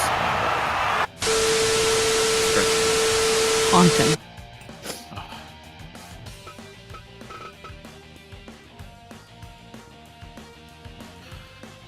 It's yeah, still. I don't want to talk about it. Yeah, But I mean, what did we just see there? I don't know. there were a couple of times where men became frozen in the ring. Their consciousness transferred to what we heard described as a shadow realm, and Jensen Woods was hired. He's a renowned ghost hunter. He was hired to investigate the situation. This was over a month ago that he came down to discuss his findings, and he was assaulted by, I don't even know how to describe it. He was flying through the air, but it looked like he was getting hurt by a person. It was, yeah. It's disturbing, is what it is. Yeah. Unsettling to watch. Yep. So We haven't seen him since, and there's been talk of him coming back, and he's suffering through PTSD right now. And I'd like to also, as we head into these final fights of the night, let's take a look at what set off this masked bicyclist. This whole chain of events here is the despicable world champion disrupts the #1 contender match between Hero and Pike Bianche.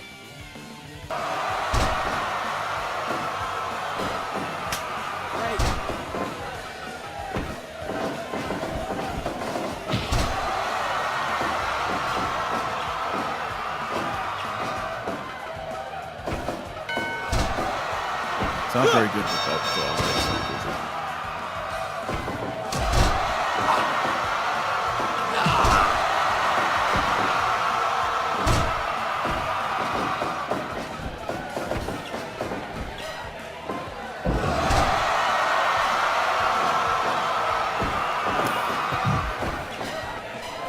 There it was, the Pepe trailer.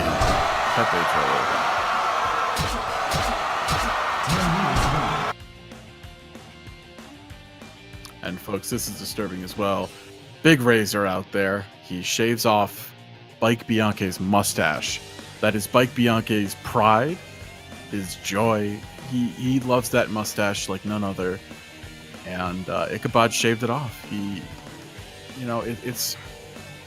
And since then, this mysterious man who signs his disturbing letters, Bike, has been stalking. Well, since then, no one has seen Bike, and Bike a lot because he was always locked in his office working, figuring out, what substitute teacher is going to which school, but you would at least catch a glimpse of him. But now, since that incident, no one has seen him. He gets to the arena even before Asanophil. It's... Yeah. One has to wonder if he's haunting the arena, We got the Phantom of the Opera here. And absolutely. Did you happen to get any more correspondence, or has that dried up? Love Bike. Well, I mean, he's been sending some. I've been getting messages from the masked bicyclist. He's been telling me like, "Hey, make sure you don't tell them that I'm Bike, love Bike," and it's like. I feel as like a journalist here, I have to just say that it is Mike Bianche. Maybe he's just. Well, maybe that's he a just ruse. He gained access to Bike's email and just didn't get rid of the signature. That's you going to that link. That's not. That me. could be. I'm just saying. We don't know who that. Look at that guy. He's in front of a thunderstorm. You don't know that. You don't know that. Fight. Anyway. We have a big fight here. And it's because of a classic Bike Bianche confusion mistake. What we have here is whoever wins this is not going... Explain what's happening here. So these three men are technically a tag team. Not intentionally. The man with the blue hair and then the blonde-haired man with the chest hair were initially a tag team. And then... Dubois, he's French. Yeah, Dubois. Dubois is the man with the blue hair, and then Gene Green is the guy in the blue pants. He was Bike, for some reason, took Garden Green, a close personal friend of his, and thought that he should be teaming up with Gene Green because they have the same last name. And that totally eschewed, set aside Dubois, who actually deserved the spot in that tag team. They got a #1 contenders match, and then Garden Green and Gene Green won. But the question is, should Dubois be a part of the tag team, or should the Greens? So this is a triple threat match where the loser is kicked out of the tag team. So the winner and the person not involved with the finish our tag team who will go on. I'm in the booth sitting next to you right now, Walsh, and I see you trying to read the list of trying to explain this match, and it's all because of Mike Bianchi. He screwed up. He screwed up. Yeah, he screws up a lot. You know, he somehow confused his close personal friend with a Frenchman. I don't know. I don't get it. I don't get it personally. We roll with the punches here at SCFL. We do what we have to do to present the action that is happening.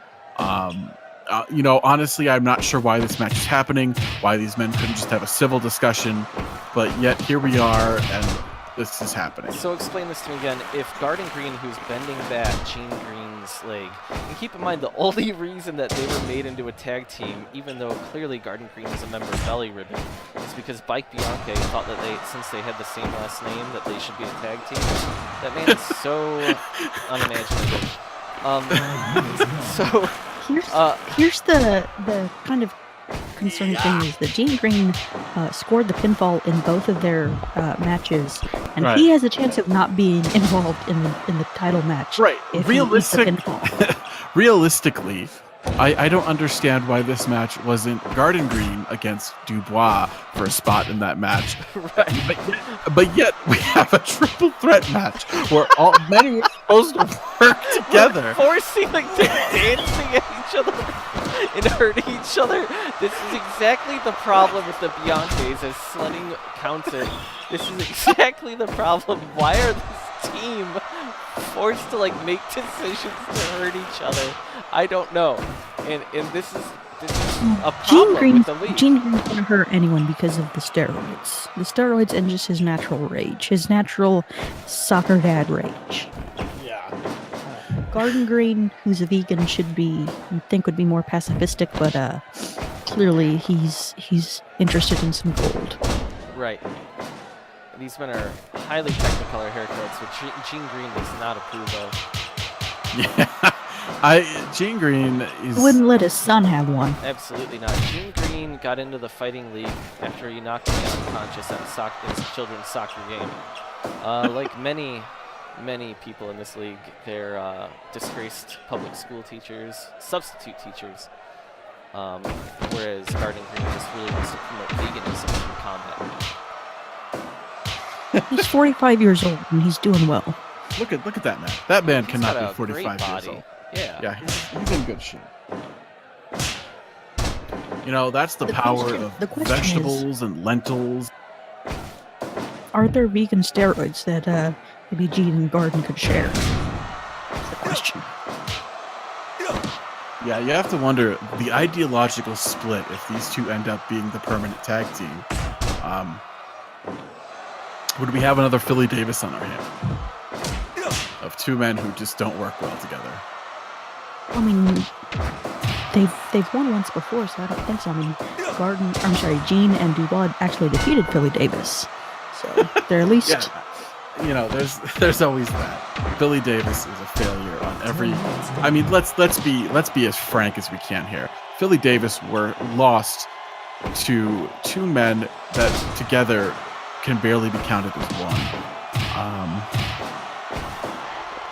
I have to wonder, is Philly Davis going to implode finally? They are, but I mean, they're so far out of the tag. We're essentially talking about a number one contendership for the tag title here between the team members. We should be focusing on that because the tag titles have been held for months at this point. Yeah, held hostage by the alt-right. I think. Yeah. Yeah, not the most defended of titles, just like the world title. These guys are not. They hold on to their titles for dear life. They use nefarious means to retain them. They weasel out of defense, scheduled defenses. It's pretty gross. And see, not to get too into the weeds, but I would have expected maybe Mike would have said, "Hey, we have 3 tag team contenders here. Let's put them in a trios title match." But clearly he wasn't considering that possibility. Well, I'm getting text messages right now right now, from the text messages that I usually get from the Masked Heroes phone, he is saying that he's trying to break up a fight between Discussion Davis and Philly Supreme, while Hero is eating a crate at the dinner at the craft service table. All while this fight goes on. This is things are not looking good for Philly Davis. Hero needs his crate. Yeah. I've also gotten word that Let Lou is bleeding all over the egg salad sandwiches at craft services. God. That's disgusting. Those are already a possible tummy ache waiting to happen. It's so true because the only time 2 I've ever weeks actually ago. been out on a boat, like into really, really deep waters, I ate an egg salad sandwich. it was not good. Oh no, that doesn't sound good. But more so than that, Let Lou, usually all that we serve at the backstage is crepes and egg salad sandwiches. Yeah, So- we don't exactly have a wide array of cuisine here. We basically Say the egg salad sandwiches, it's the same number of egg salad sandwiches week in, week out. They don't get touched. nobody eats them. They're probably weeks old at this point, months old even. Garden Green brings in a tray of like a tray of assorted vegetables, and nobody touches those either. He just takes them home at the end of the night, really dejected. He puts down some hummus as well, and nobody eats that. They don't know what it is. They're confused. I think until Robert and Boat Ferrari would at least be familiar with that. But they don't like to eat while at work.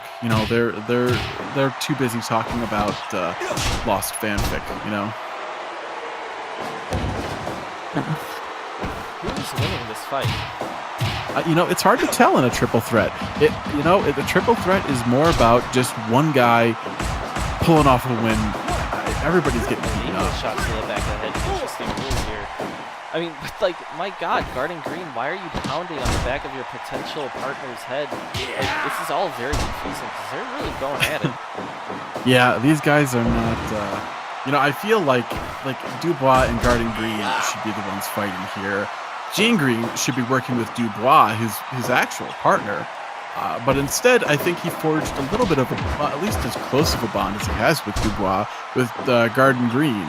So it's really, these guys don't really, they're tag team, but there's 3 men in this tag team, and there's no Freebird rules in this league.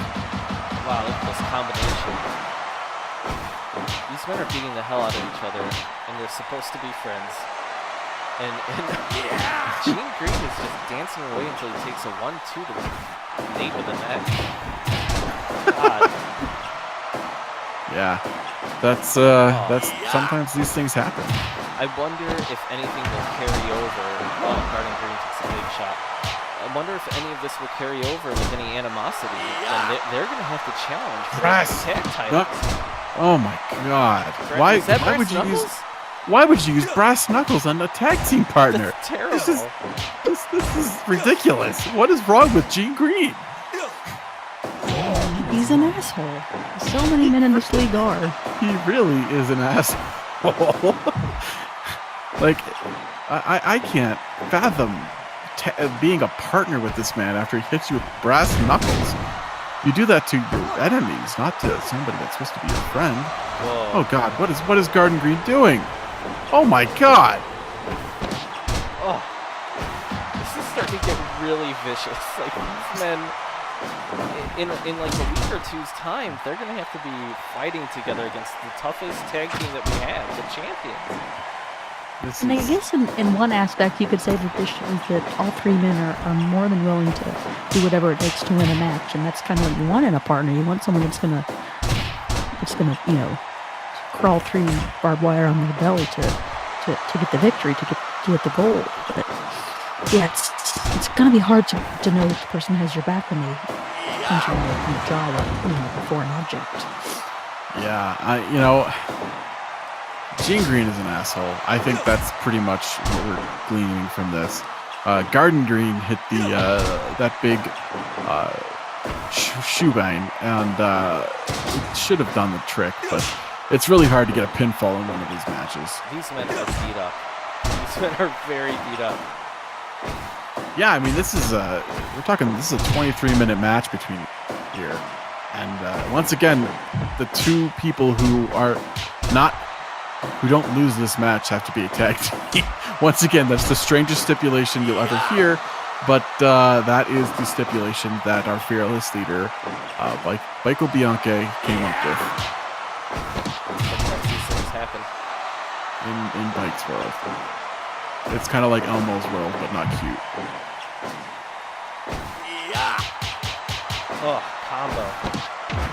But then that's the most Gene Green thing possible. You take a bunch of punches to the face and you retaliate with headbutts.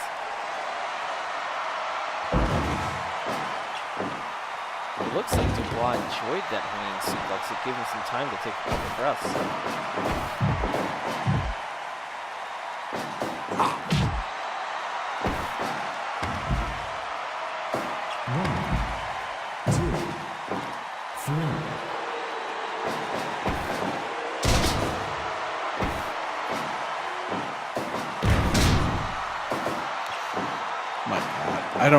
I can't even fathom these guys working well together. At this point, anything can happen. Anyone can get there. There's a critical coming. There's a critical at any point here. There's someone who can get knocked out or a broken bone. But do you really want to knock out I don't know. This is. Well, that's all I'm saying is that these men have beaten the hell out of each other for almost a half hour. It's coming. Yeah, I feel like somebody's going to get hurt. I feel like they've got they're just seeing red right now. Yeah, red means green though. Dubois was going for his patented big right hand. He did the baby low kick that knocked him down. Ran the ropes. He's looking for the Superman punch, and Gene Green prevented it from happening. If two men were counted out in this match, I'm not sure what would happen. Maybe one person would challenge for the tag team titles. Maybe Maybe doesn't know how to count out someone. Maybe both men who were counted out. Oh God, is this gonna happen? Become the tag team.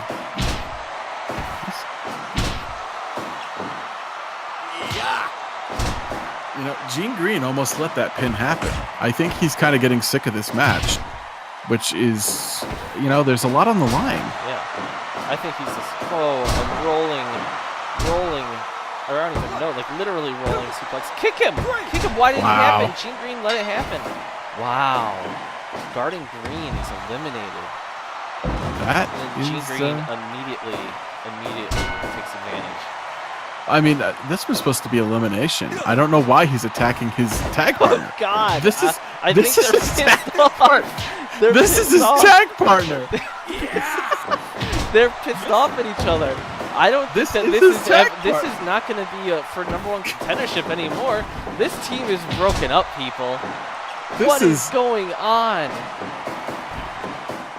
Telling me a guy who knocks out another dad and a soccer game is going to get over? No way. 30 minutes of a beatdown? These guys are pissed off. Well, it doesn't help that Sledding Bianchi just simply motions said keep going. Because he didn't know the rules.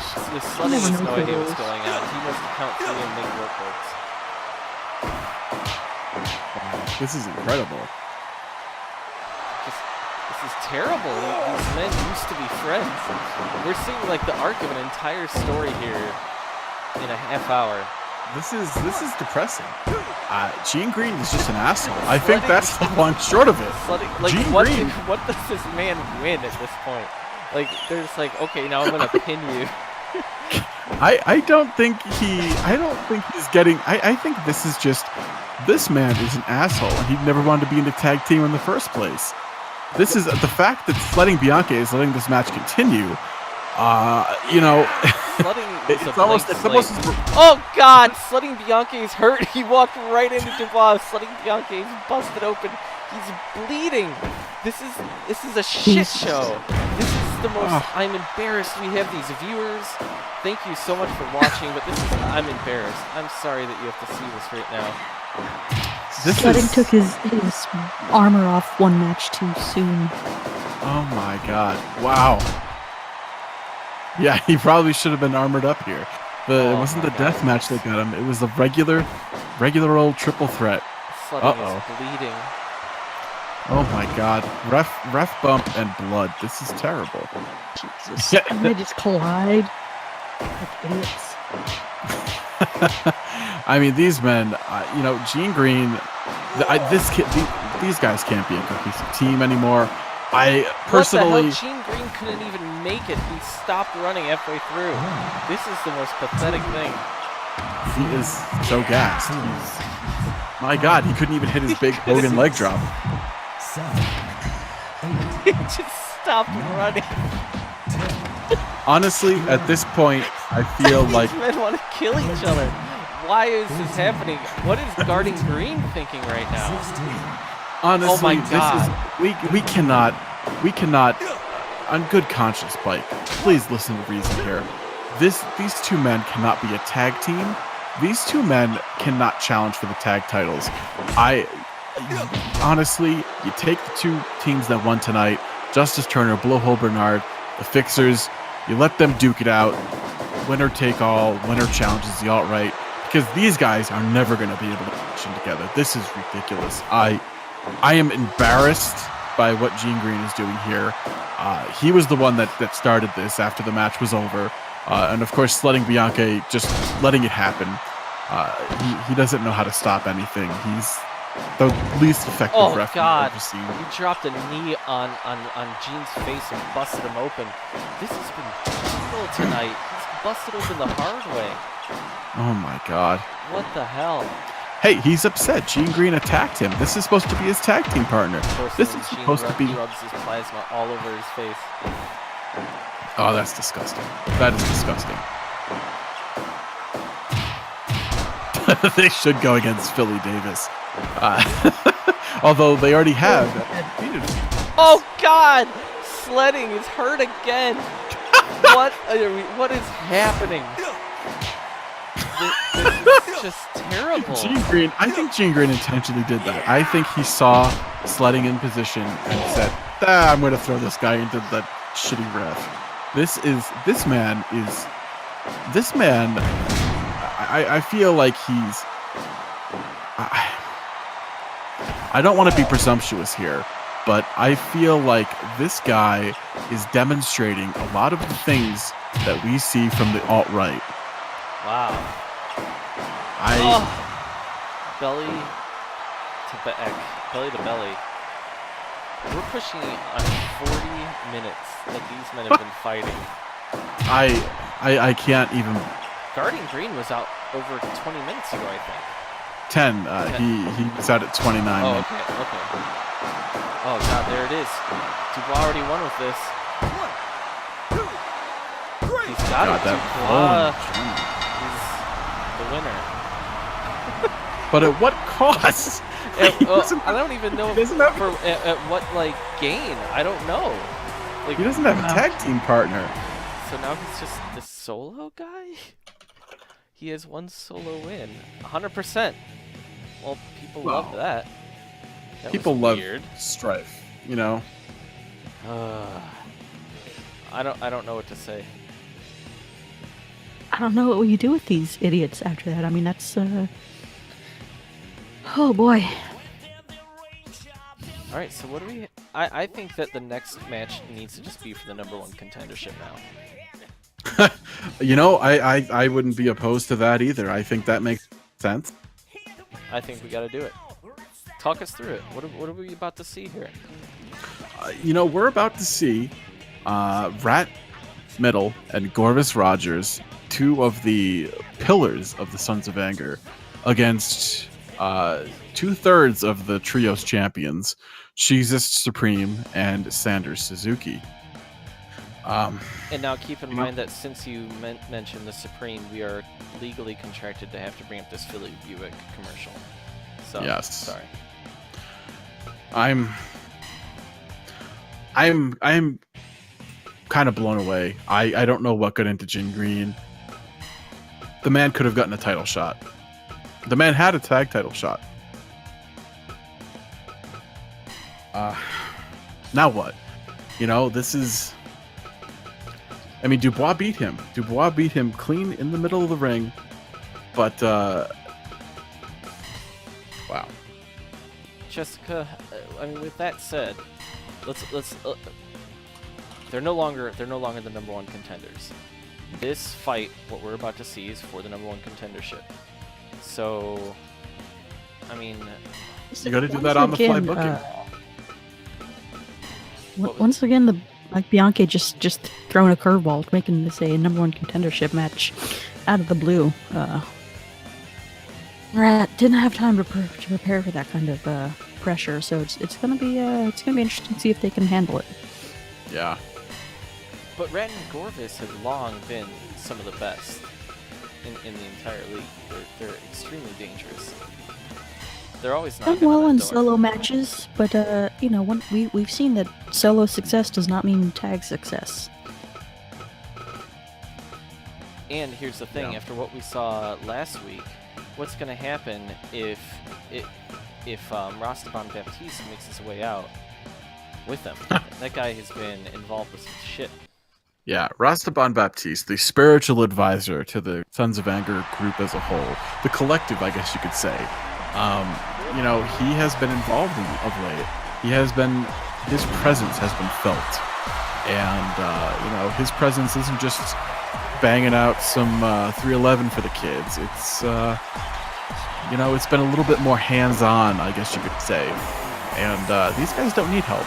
Gorvis and Rat. These guys are the toughest people you will ever see, and they don't need that. You know, and then Well, Mike I know Bianchi. Rat was extremely steamed to have dropped 2 falls in a row to Hero Supreme last week. He caused a lot of damage, not only in the Civic Arena, but on the drive home. Fight! He broke over $300 worth of pewter and glass dragon sculptures he had in his apartment. He's really mad. He let his anger get the best of him. That's terrible. That is terrible. I mean, that is. Think of all the stuff you could have done with that, like display it, make it YouTube videos with it. Make YouTube videos of your display. Yeah. So we got Jesus In the white pants. technically cheesesteak supreme, but he goes by Jesus now. He has claimed to be the son of Jesus, which I don't know how that works out religiously speaking or biologically speaking. Going up current now in the ring, well, in the red shorts is Corvus Rogers. He's a young guy from Atlanta who grew up extremely poor and had to do a lot of unsavory things on the streets to help his family get a little money, and he's done really well in boxing in our offshoot, or actually our parent league, Super Chat Fight League. I mean, Jesus here. He is the younger brother of Philly Supreme. Oh, that tough European uppercut. You're seeing this power that Gorvis has. He can kick over Sanders Suzuki. These guys, Cheesesteak and Sanders, yeah, they used to beat the hell out of each other in kickboxing, but it was the mutual appreciation of the haircut that Sanders had. So the tight fade, the tight fade. tight And fade. They're big fans of Philadelphia and everything that Philadelphia is about. They absolutely Well- get eyebrows worked on. Sanders is a New Jersey native, but you know, he's been spending a lot of time in Philadelphia. He's been sleeping above the gym at you know, the Supreme Gym / Buick dealership. He's been sleeping above there. There was some talk of possible sandwich contamination, but we were told that was actually a ploy. That wasn't real. You know, Sanders these guys. over Rat Middle. Keep in mind, Rat Middle is he not the current kickboxing champion? I believe so. He is. He's not defended Like, but he's always looking for a challenge. It's true, he is, Yeah. isn't he? And these men were involved in the greatest SCFL pro match in history. It was a couple of weeks ago for the Trios Championship, and the champions, the Supremes, along with Sanders, did walk away with the title still. And you know, that's kind of the offshoot here. These guys are, you know, this is these two factions have been butting heads of late, and it's. I don't know. I'm feeling a little uneasy about Rastaban's presence out there. I don't know about you I guys. agree, because, oh god, he rode him all the way down. The thing is that the Supremes and Sanders, they've been getting relatively fair shots, but Rastaban in the yellow pants in the corner of the Sons of Anger on the left side of the screen, the camera's off him right now, he's been interjecting himself a lot. And it's becoming a problem. He did it once, but he did it a lot one time. Yeah, it was in an epic, mistakenly 2 out of 3 falls match between, I believe, Mike Miller and Brick Roberts. Nice. Brick Roberts, who we saw earlier, the portly man on steroids, who was just kind of grinding his body against Freddie Fisher's body a lot.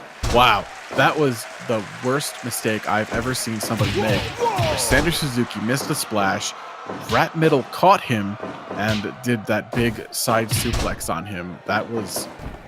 spiked him on his goddamn neck. This is why you can never count out Rat Middle. Oh, This yeah, guy is a he's beast. incredibly powerful, even though he's taking a huge power bomb there, but Rat- notice how it takes 2 men. Yeah. What the hell? Cheesesteak Rat Middle's Diesel? been he's about 3 years old, and you know that kind of strength, throwing another person around is not something that goes away very quickly, or pretty much ever. Yeah. Interesting mistake from Cheesesteak, where he went to go bounce up the side turnbuckles while his partner was up there, hit his face on his boot and fell back. He's These excited. guys, He's excited. these guys are, well, as Hero calls them, goddamn idiots. Or goddamn morons. They're interchangeable, I suppose. Do we want to get the- Hero on the horn here? I know he was on very early 10 tonight, minutes gone. but do we Yeah. want to talk to him really quick? You know, let's see what he's gonna say here. I mean, this is for the #1 contendership. He can't be the trio champion and the tag champions. Heroes. Hero, do we have you? Are you at the craft service table? Oh yeah. Oh yeah. I mean, you're seeing your nephew here get the hell beaten out of him in He's a Sanders. goddamn moron. Goddamn fucking moron. You know what? I'm eating crepes and you guys gotta talk to me again? What do you gotta talk to me, big? My fucking nephew and his little buddy there. You know what? These guys should be focused on we got a 3-man team or whatever. You know, why are they out there 2 guys, huh? You know, these guys always together, 2 guys. Well, yeah. You know what? They made a goddamn quagmire out of my goddamn sandwich stand. Well, Hero, I hate to break it to you, but these guys are a great team, and they're going for the #1 contendership. What are you going to do if your trio's champions are also the tag champions? Are you going to be concerned about that? Oh, I'm gonna be real fucking concerned because we gotta be focused here. You know, I work with these fucking morons all the time trying to do teamwork, and instead they just, they want to play grab ass right above my sandwich stand. That's too You know, bad. they're talking about haircuts and going out and Oh, going to the bar. Rastaban, he is doing it. That would have been a 3. Baptiste. God damn it! God damn it! Should I try to get out there? Yeah, what the Hero, fuck go, Hero. God damn! Jessica, Oh no! you're Hang on! I gotta take a shit. God damn it! Oh, God. Hero. Ugh. Jessica, I know that you know the Sons of Anger well. I know them well. I've tried to advocate for them. I've tried to do a little managerial work for them because they're not that great at that business aspect. You can't be an advocate for this kind of action.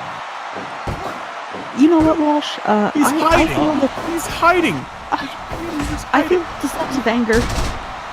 I feel the Sons of Anger have gotten screwed far too many times, and this is just a little bit of payback. I mean, created with Wow, what the hell? Rat Middle refused. We have brand new #1 contenders here, people. This is, and you know, they didn't even need Hero out there. This is confusing. Hero is on his way, and now he probably turned right back around to go back. Well, to the as we know, service he had to take a stop at the restroom. So, I mean, he said it a little bit more colorful than that, but we are professionals here. Absolutely incredible.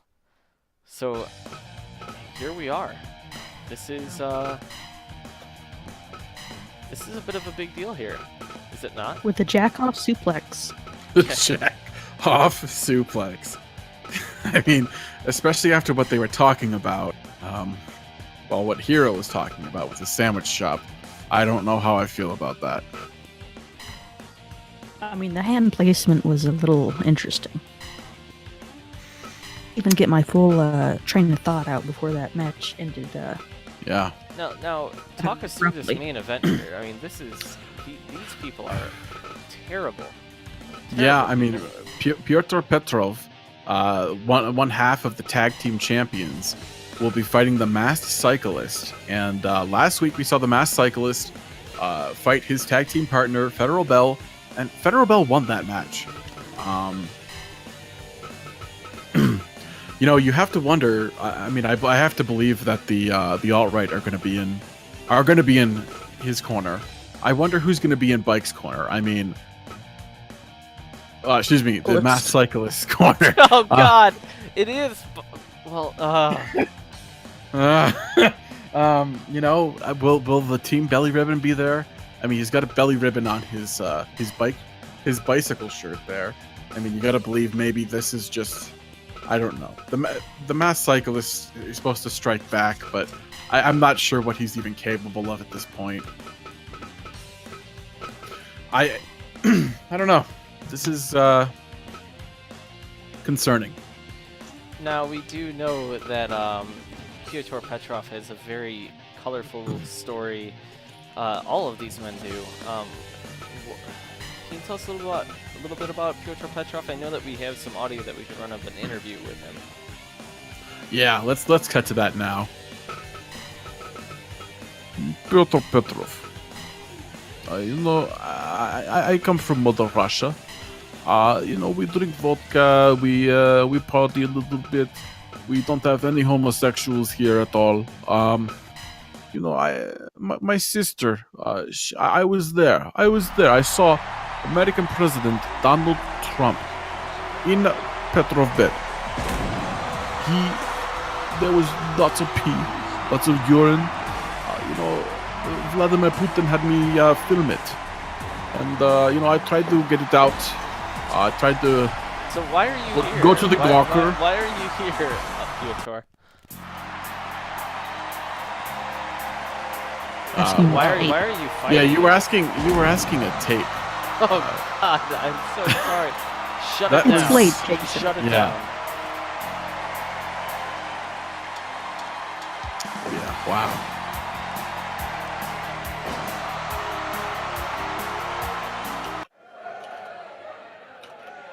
Fight! Russian spy This guys. is a big deal. Well, it looks like I'm seeing some belly ribbon, and I'm definitely seeing the alt-right. Yeah, this is why is the belly ribbon in all of the Bianches. And Why? Xylophone is boxing Bianche and slutting Bianche, who has regrown miraculously his facial hair. I think he grew that up, like as in the last hour to show that he's Wow. not afraid of the alt-right. He must have heard us talking about TRT, and you know, gone for it. Wow. I mean, Bike's brother, his father, and his strange cousins out there. His cousin, I mean, honestly here, let's be real. His cousin, you know, the people are going to be confused. His cousin was involved in a match where he defeated one of the all-time greats in Discussion Davis. It was a tag team match, a dysfunctional tag team. You know, maybe he's feeling good about himself. I don't know. He looks He looks as depressed as ever, though. That's for sure. He looks bloated, though. That's another thing I'm noticing.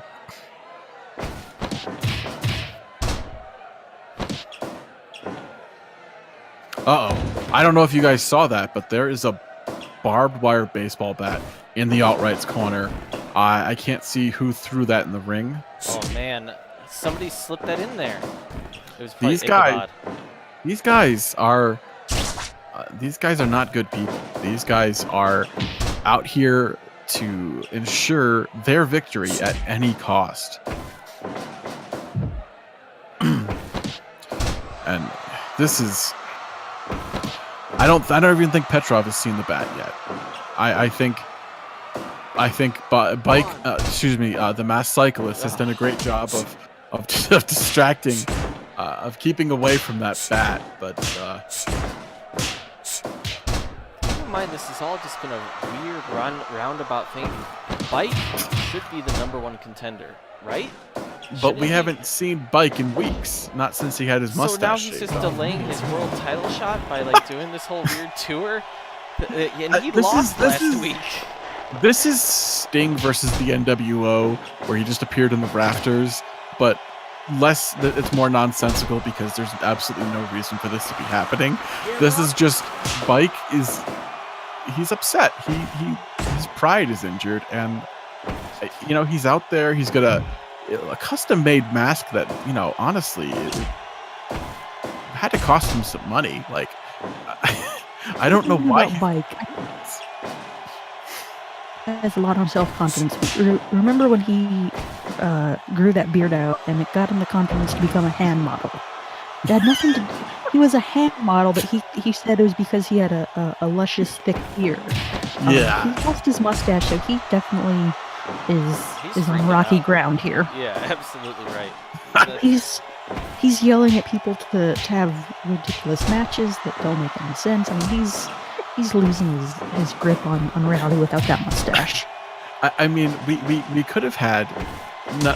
Honestly, we had #1 contenders for the tag team titles, and then he made a triple threat, and then Gene Green went into business for himself. It cost him in the end. He doesn't even have a partner anymore. This is like that didn't have to happen. Maybe Garden Green and Dubois can be, but Belly Ribbon. Why would he team with someone outside Belly Ribbon? It's all very confusing because no one has any guidance of what could be going on here. Meanwhile, we just have to deal with their Belly Ribbons showing. They're everything he's doing for the movements, it's so clearly Bike. He's not even trying to hide it. Whoa, Bike goes for a shot with it. He's pissed off. That's very unlike him. Keep in mind, if you're wondering why his name is Bike, it's custom in the Bianchi family to be named after what you're supposed to do in life. So he was a bicycle rider, whereas his father, sledding, the referee, who got busted open earlier tonight in his jean shorts, Kate side. He actually was on an alternate on the Belgium Olympic bobsled team. There was boxing, he was a boxer, and xylophone, this was a substitute xylophone teacher. Yeah. He got the short end of the stick. Whoa. They're not even doing anything. Yeah, they're just kind of standing there breathing. They're breathing heavily. Oh, they're not even helping. Why aren't they helping? They're just staring. Well, maybe they're not quite sure why they were called to ringside yet. This is like Twin Peaks: The Return. They don't know that if anybody doesn't know that that's their own family, that's going to be the Bianchis. They have no clue. I think that they may have no clue that that's Bike, their family member. Bike hit his finisher there on the outside. This is that big Bianchi buster before. He's hurting. I mean, the alt-right, they're not doing much either. This is this is a very strange. There's the salute from Petrov. Whoa, boxing's moving around. Boxing's just kind of getting out of their way. All these men are just very quiet and polite, and I think that's kind of making this whole situation a little awkward here. Yeah, this is definitely like, I don't know, a circle jerk kind of situation where nobody wants to get started. I don't know. No, I don't think so at all. I don't think it's like the worst analogy. worst Oh my analogy ever. God, he's doing the cycling Yahoo. Well, that's definitely not something he usually does. The whole family could be in the Shadow Realm. That would be a different twist for sure. Finally, Bike throws Petrov into the ring. These guys are finally going to get back into the action. I mean, the masked cyclist, excuse me. 1, 2. 2.9, Mass Cyclist. Forte in there. Counting it a little bit fast, maybe? Who knows? How long do we have to pretend that this isn't Bike? That's my question. This is ridiculous. Maybe 2 or 3 shows. I don't know. I mean, we need to have this discussion. How long do we have to let this man cope with losing the mustache? Which honestly, we don't. For all we know, is back at this point. Keep in mind, how is the alt-right? I mean, they put in that baseball bat, and there's Ichabod. Oh no! Oh He boy! brought down the Cyclist. He's rallying back. Oh, flying knee. 1, Ichabod is. 2, 3. Wow. Come on, what is going on here? Ichabod. That's what Ichabod's doing. That's the world champion right there. World champion distracting the referee, making sure that his man does not take the pinfall. Oh, great. I'm so sick of the alt-right. They cheat constantly. Wow. Now the I baseball mean- bat.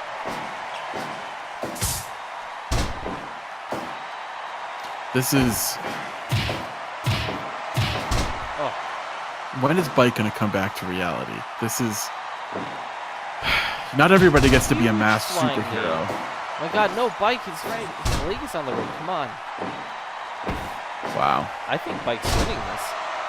I believe so too. I mean, he's been. You know, The Masked Cyclist. the mask. You've got to stop saying biker, otherwise we won't have a job next Yeah. week. I mean, who knows? I don't even know if Bike rewatches this or the Masked Cyclist for that matter. I don't- I'm sure he doesn't have the time to. Yeah, he's kind of,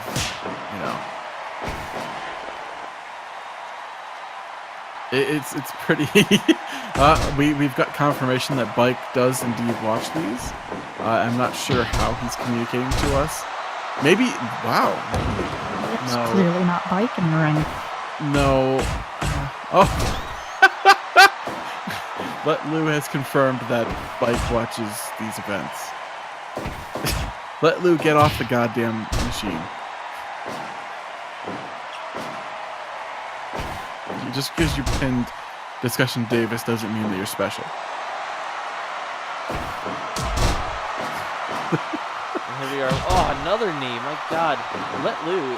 I never knew. Well, I guess it's a rotating cast. 3! Wow! Oh, Ichabod tried to get the distraction. Yes, finally. Wow. Finally. Whoa. The Masked Cyclist gets revenge with a Look at- ton of look at- knees. But Look at how upset Ichabod is. Ichabod's pissed. Furious. Oh my God. Finally. Amazing. 69, nice.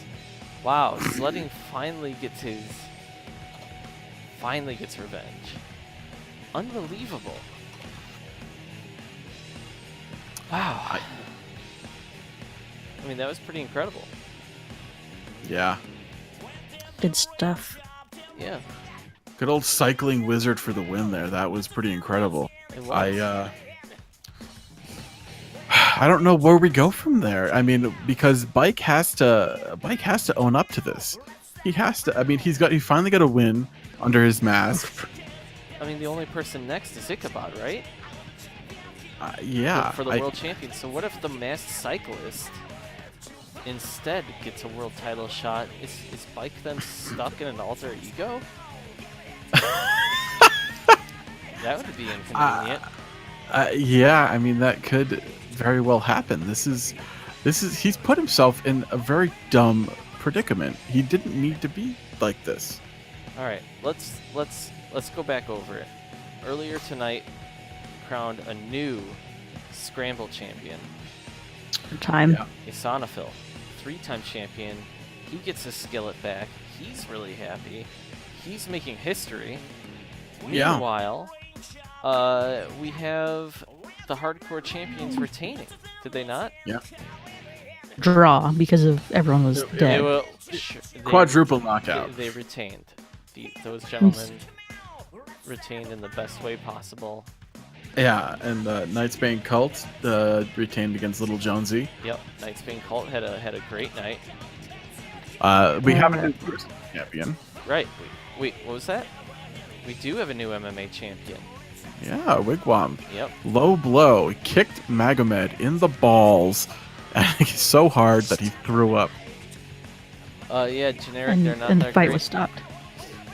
Absolutely. Yeah. The Volcel segment of the DSA stop a man from potentially ever masturbating again when America Right broke Raul Hernandez's jerkin arm. Yeah. Terrible. Well, he's got a lot of jerk arms, for being real here. So, you guys. Well, he's got two. He's a full-hander, you know what I mean? My God.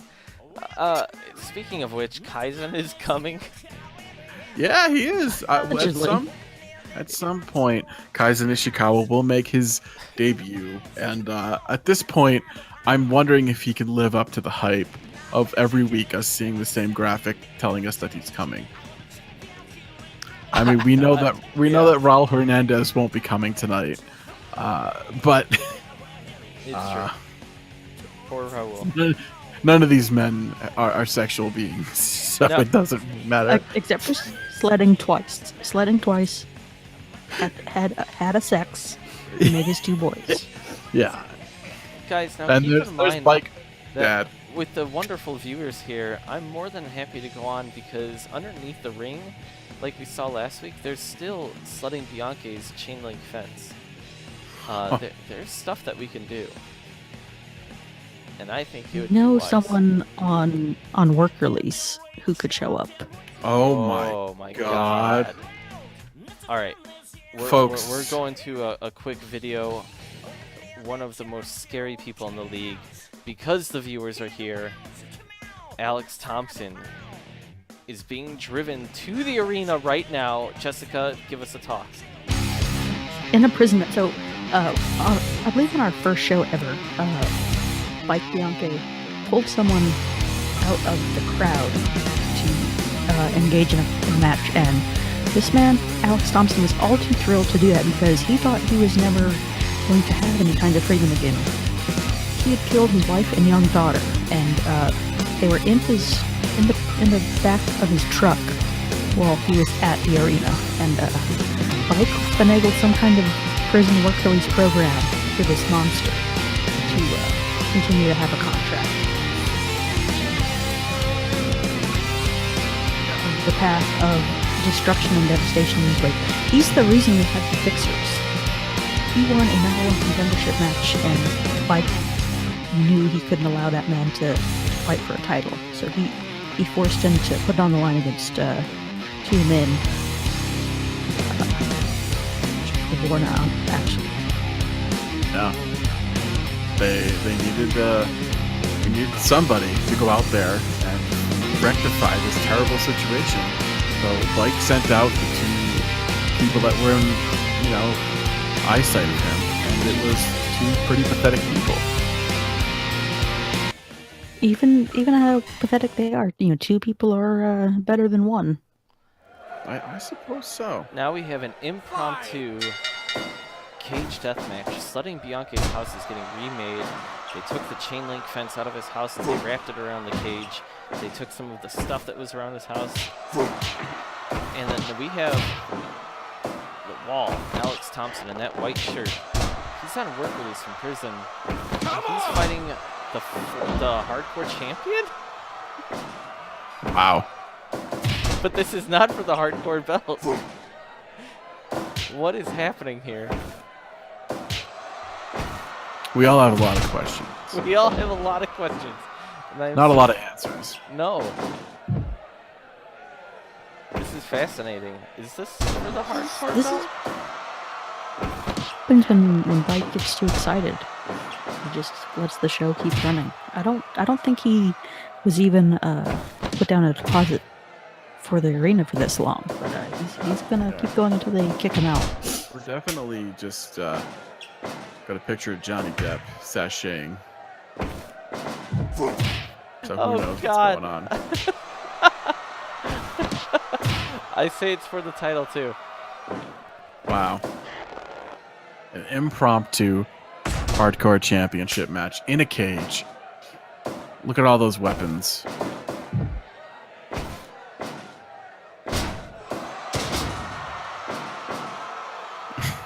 Let Lou Didn't letting let Lou us show know. his incompetence. Yeah.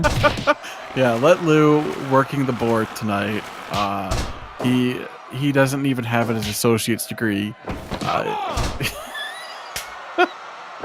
He's saying he's sorry in the chat. This is a Mike Bianchi production.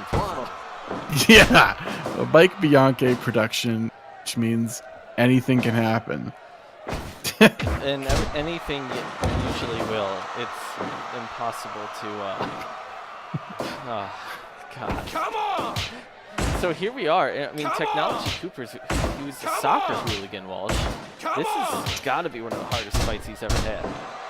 Yeah, I mean it's pretty confusing too because he is currently embroiled in a feud with Zoning Zhang, where these guys have been in 2 explosion matches, and literally both times both men were knocked out. 5 minutes gone. And here he is defending against a literal murderer. This is not looking good for him. I mean, who can beat this man? You know, we've seen him beaten in tournaments where he gets worn down, but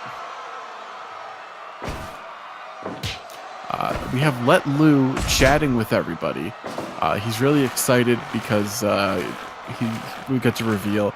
I don't think he does this all that often. He's out there. He's saying hi to everybody. He's messing up graphics. Oh, God, Let Lou is... There's a hardcore title match on the line right here, and Let Lou just doesn't even care. Like, he's sitting there, he's like giddy. The fact that he gets to type to people, like he's talking to a friend. I mean, I love Let Lou, but he's still in his singlet. He's usually, honestly, he is usually in like a cubby hole with xylophonists, or you know, like hiding somewhere. These guys know this arena inside and out. They have all these little crawl spaces where they hide snacks and all that kind of stuff. They're like if Newt from Alien was an incel. A pair of incels. 1, Yeah. 2. This is I don't know. And now, considering the amount of damage that soccer hooligan Technology Cooper, who we see in the blue and white shirt there, he's the hardcore champion. He's been through some wars. Murph is a big fan. Oh my God! But we know Alex. We just saw it. Alex Thompson is a monster. This guy will destroy people. Jesus. So, Christ. is he the favorite here? Or is he the favorite? Oh, absolutely. I mean, he hit that big brainbuster lariat. That is usually the move that he finishes people with. I couldn't believe he went for it again in Technology, hit a blow on him, and then he went for a fist drop instead of a headbutt. He should have gone for the diving headbutt, his finish. When you're in against Alex Thompson, you got to do what you got to do. You can't let this guy get in control of the match. He's brutal. Jessica, you're one of Alex Thompson's biggest fans, even though the fact that he's a convicted murderer. Like, it's 2.9.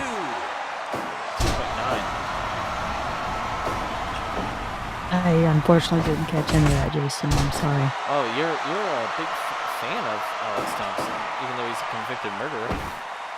I am not a fan. I don't know where you're getting this information. Nobody's a fan of this man. This man is just God, here he just because destroyed Technology Cooper. We have a new hardcore champion, and that's what happens when we get an invasion of people.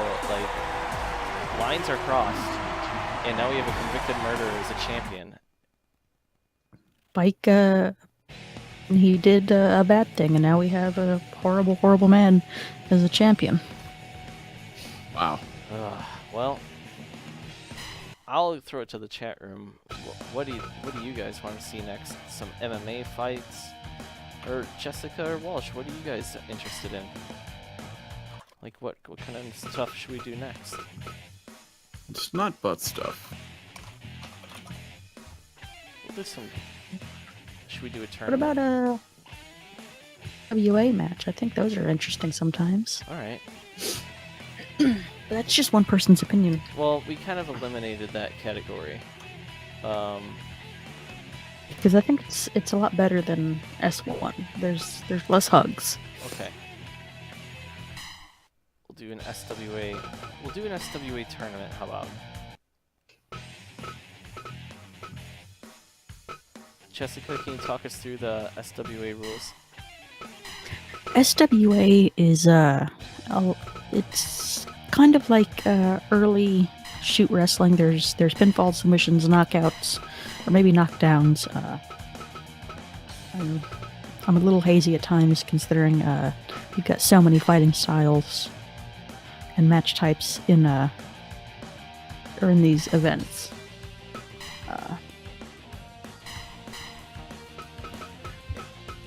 It's always going to be an interesting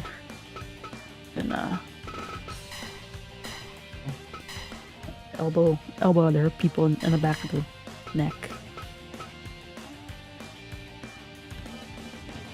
The question is who fights? I got Karate Hendrix versus, we're going to do a 4-man tournament. Boxing Bianca versus Karate Hendrix to start. Jessica, do you have anyone that you think is ready to fight right now? I don't know, there's Pancho Baggins, there's Gary Balea. I don't know if Wap Hyman is here or not. I heard he was potentially gonna make the drive if he got done with his classes. We're doing Big Gary. Big Gary. Balea, the son of Horace Hogan, who in turn is the nephew of Hulk Hogan. It's interesting. Gary got into kickboxing because he hated his family so much, but now he's in a pro wrestling league, and now he's doing shoot wrestling in a pro wrestling league that is part of a kickboxing league. So it's weird layers. Yeah. It's a terrifying onion of combat sports. And keep in mind that the SWA champion was kind of buried. It was torn apart. It was ended, and this was the final champion, Karate Hendrix. The only champion. So he's kind of defending the lineal title right now against Boxing Bianca, like Bianca's brother.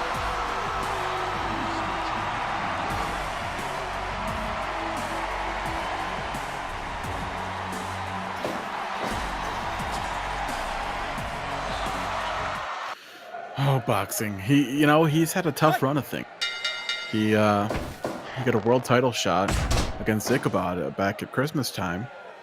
And, that match was a complete clusterfuck. Excuse my unprofessionalism there, but it was. It's hard to forgive that.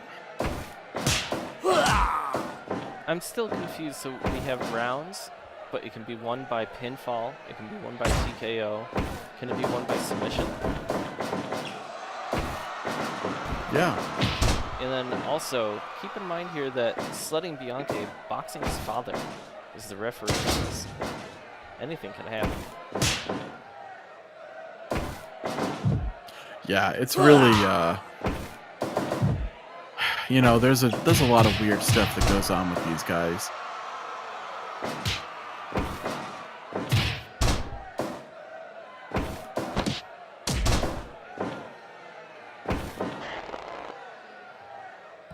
Wow, Boxing really trying to work over the spine.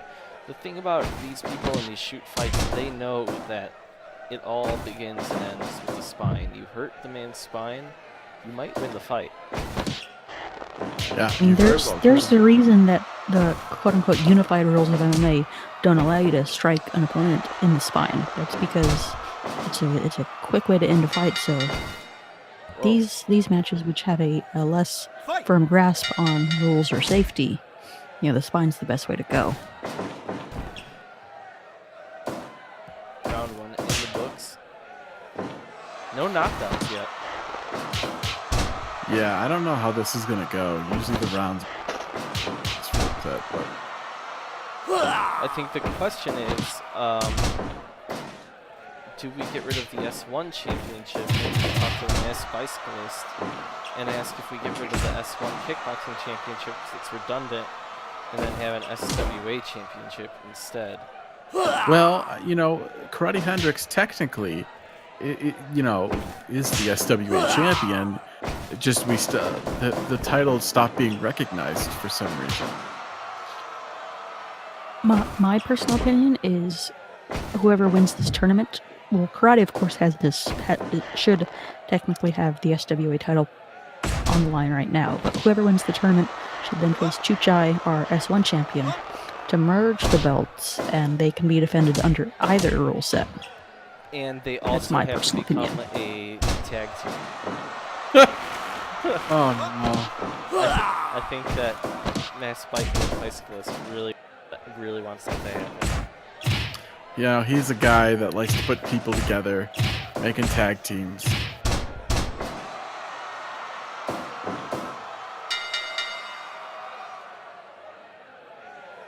Fight!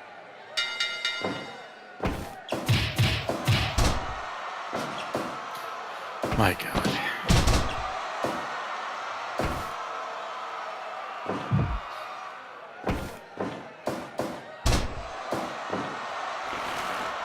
Wow, we just got no. confirmation. What? I mean, I don't want to say let loose a big liar, but we don't have confirmation from Bike himself. We just That's have true. let That's loose very saying Bike said. And let Lou is You have to say though. I mean, Karate and Chuchai would be a hell of a team. I don't know. This is so weird. The pinfalls with the chance to knock someone out is really weird.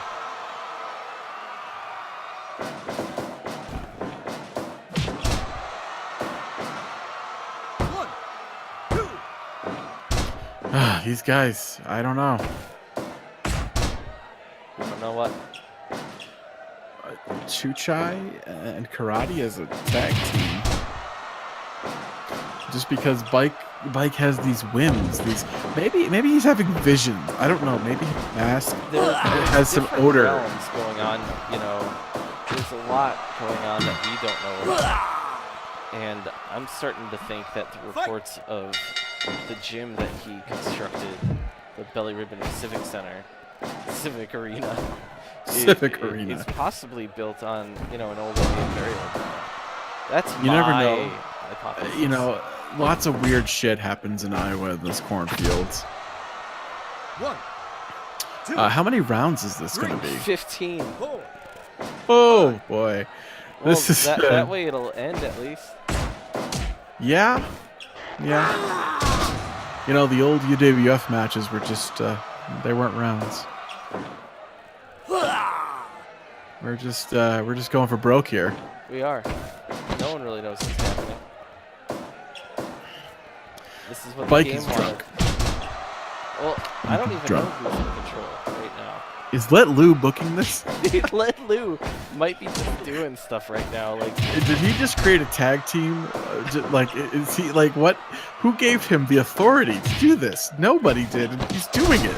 This is we need somebody to go back there and stop this pudgy little madman. God, where is the leadership of this entire organization? If a pudgy, 1, cheese-smelling 2, little dude with a 3, concussion 4, can just walk 5. into any room and say that this is mine now. Like, what the hell is happening? A little sexless boy is what this is. Fight! The true sexless boy, Stromboli. Rest in peace, Stromboli Supreme. Very He was- confused, gentlemen.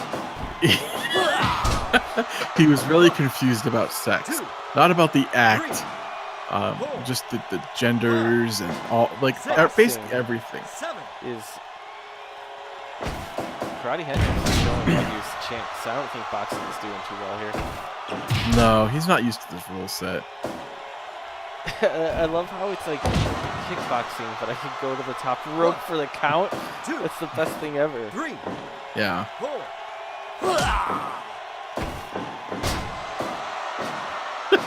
I mean, a diving fist drop, that's quite a move. I mean, shades of the $1 Million Man right there.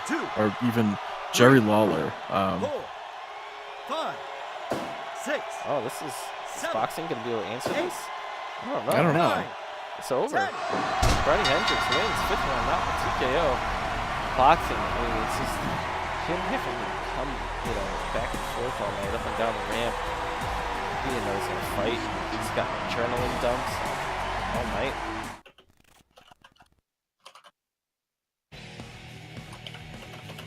Bix liked it.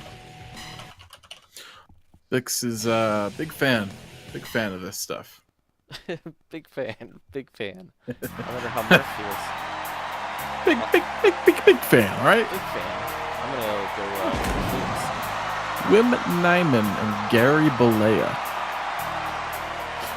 Wim Nyman, one of the better kickboxers under our employ. Gary Bollea, the angry son of Horace Hogan. This Showing himself to be particularly skilled in kickboxing. Yeah. He's got a lot of power. he uses the Tries. familial moves, He uses the axe bomber, he uses the big boot. Yeah.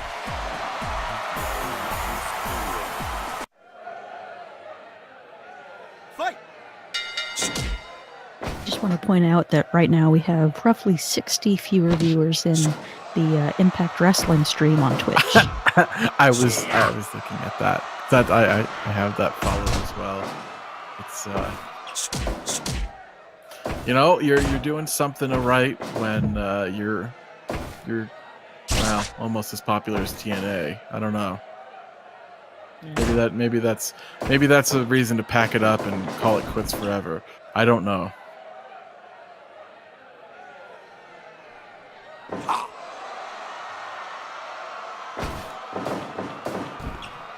Because so we have the Dutchman against, I guess he's probably from Coconut Creek, Florida, or something like that, or Daytona Beach.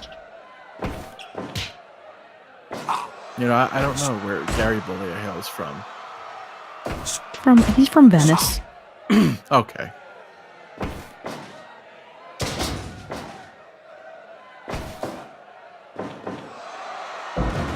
He's truly a strange man. Hates his family. But yet he basically does tributes to them all the time. There was a big boot really right related. there. Jessica, is he related to the Bolleas? Like the Bolleas? Yeah, his dad is Horace Hogan, who is Hulk's nephew.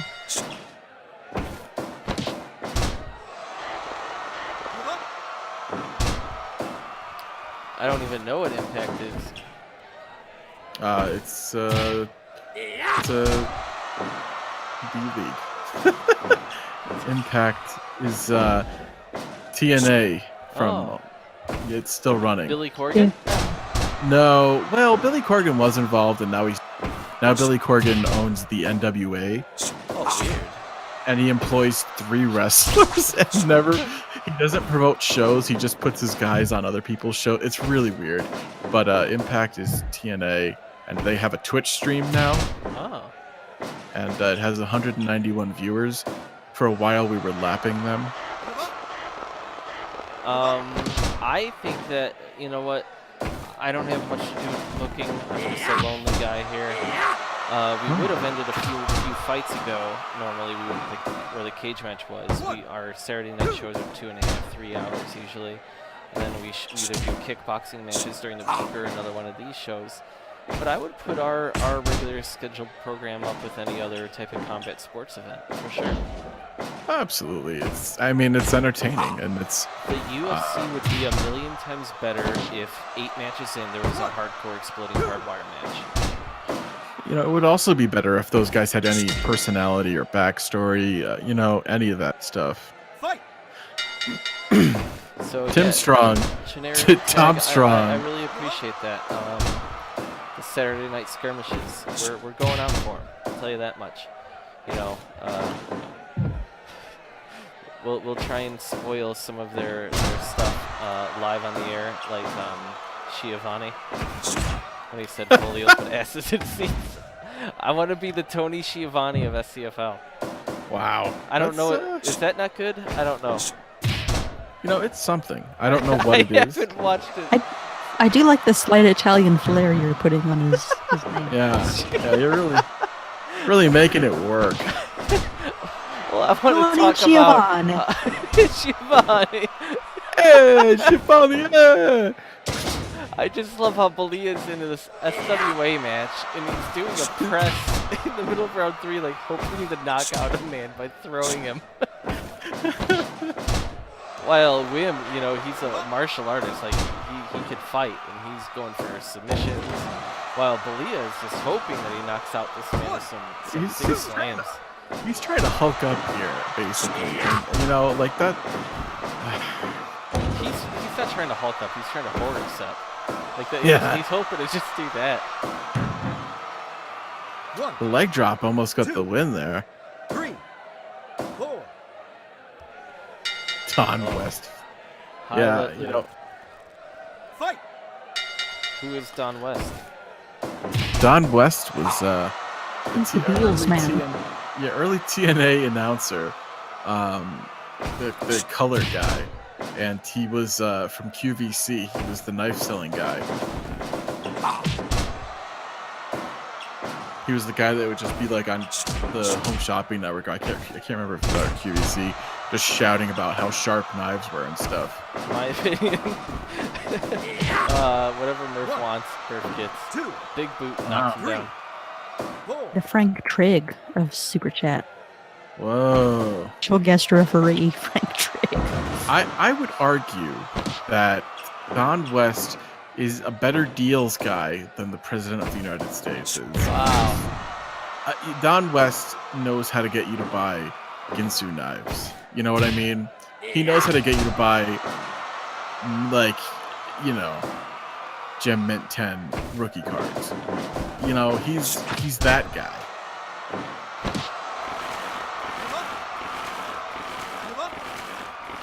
Well, the tracksuit deal that the Supremes have is quite an enticing deal. I will give you that.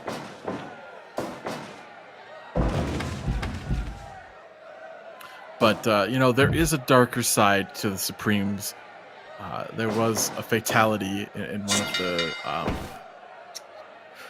one of their test drives where we lost Florida King, a man, a father, a drunk man.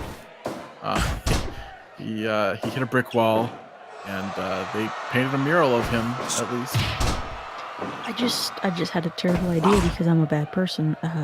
Bike Bianchi would definitely be the kind of person to make Alex Thompson team up with Brick Roberts and just call them the Brick Wall.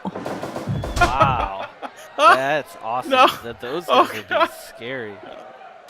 Yeah, you'd have one guy just doing all these uncle things and hugging and stuff, and the other guy just slaughtering him. Yeah, the worst possible uncle. Yeah. Because he killed his family. Into a turnbuckle. Big boot from Gary, and he's like, no. Leg drop.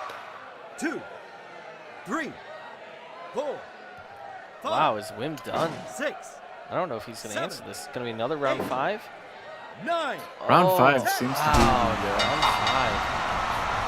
5. Gary. The press slam The knockout. press slam, he did it. brother. Wow.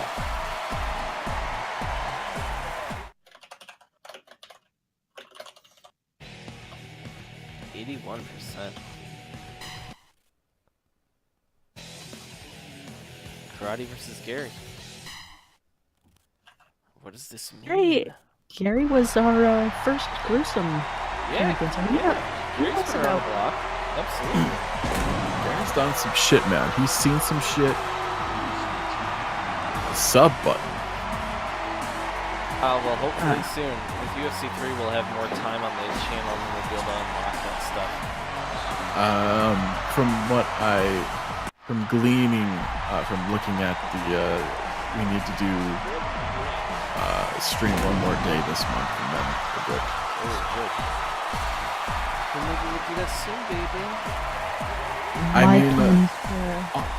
Honestly, there's a WWE pay-per-view tomorrow night where people get thrown over the top rope a lot. Really? Yeah, and I feel like there might be demand for more professional wrestling. Tonight there was an NXT show.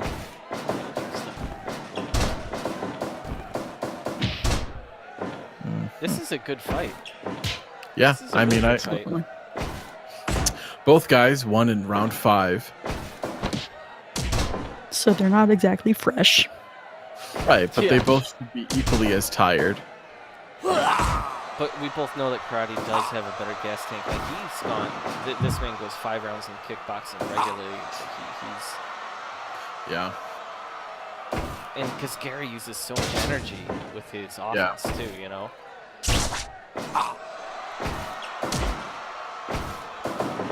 Karate is kicking. Gary's picking up and slamming. Wow.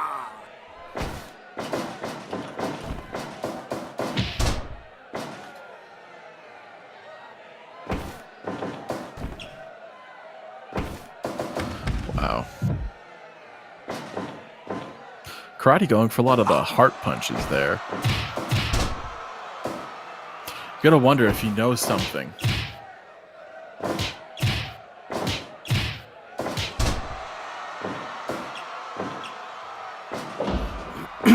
Does Gary Bollea have a weak heart? Fight!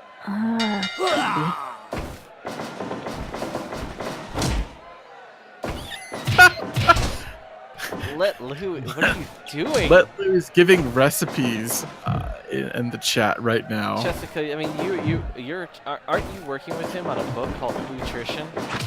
Yeah, he's got a collection A better way to a better Lou? He's got a collection of recipes. I mean, if you could call them recipes, I don't know. The bread balls, one of the focal points. He bases a lot of stuff off of the bread balls. There's bread ball soup. There's bread ball salad. Is there any actual vegetables in this, or is it just a bowl full of balls of bread? It's bread balls and mayo. So it's, God! It's like a cereal almost. But he calls it salad. I mean, egg salad. He's got his cheese scramble too. Remember that? That's. Yeah. He wants to win the scramble championship because we can have a skillet to use to make his cheese. He's got salty noodles. God.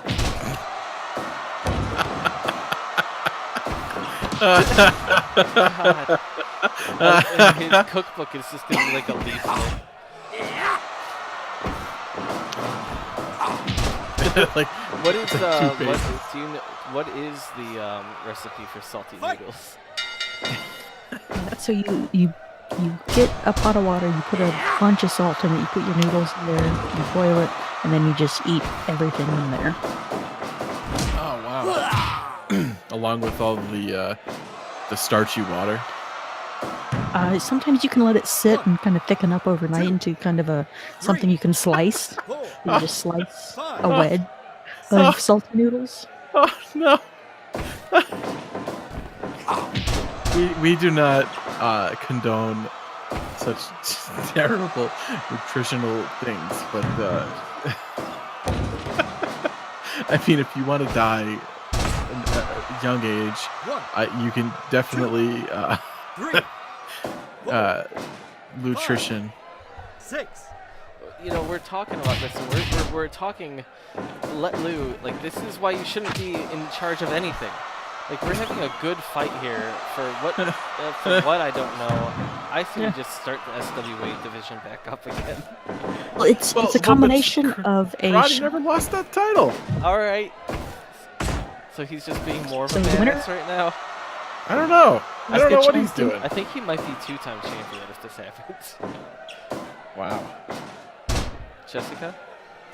I'd say the winner, of course, is the SWA champion, and is forced into a tag team with Chuchai, and also has to unify the belts with Chuchai's belts. Well, shouldn't they have to fight to unify belts? Once they fight, and whoever's the champion, then they have to become a tag team at least once. Okay. 5, I mean, we have all of these randomly assembled tag teams, and they tend to always end up fighting at some point, apparently. And a lot of them are better than our alleged tag teams. Yeah. And both Ferrari, they became a tag team because they had a really good world title tournament match. They had a really great competitive match, and then they just got into a tag team, and now they're the hardcore tag team champions. You know, I mean, but at least that kind of makes sense of like forged in fire kind of relationship. Oh God, Cardi Hendricks just kicked Gary Bollea right in the dick. Round Well, 4, you know. he's taking control. Oh, now Gary's like, oh. Gary's like, Well, brother, he that's won my-" with that. He kicked him in the dick, and then he grabbed him, and he ground up on him, and he won. He won. Jesus. I apologize for how that turned out there, but The Bear big hug. Like a big bear, a man with So a bear he hug. broke his back. So what happens now with the Now, belt? usually you'd see someone of the Hogan persuasion in a bear hug and get out of it with an ear clap or an eye rake or something. But Gary has weaponized it for his side. While we discuss what's going on with the next matches, we'll also throw it to the chat room. We're gonna take a quick look at when Kelly got 30 concussions in one night. It's hard to watch, folks.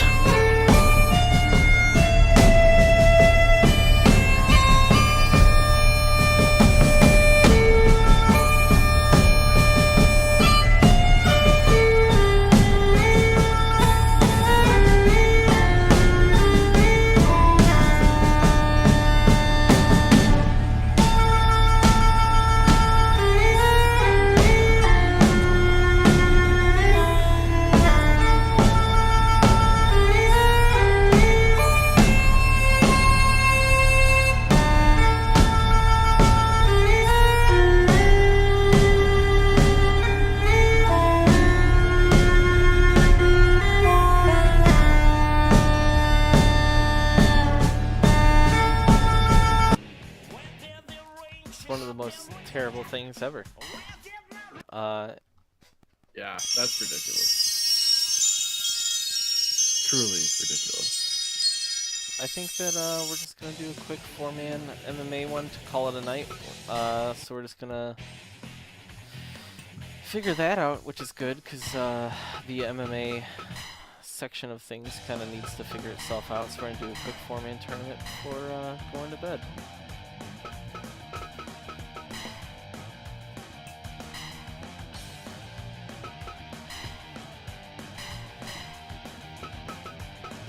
These post-lins are getting pretty interesting.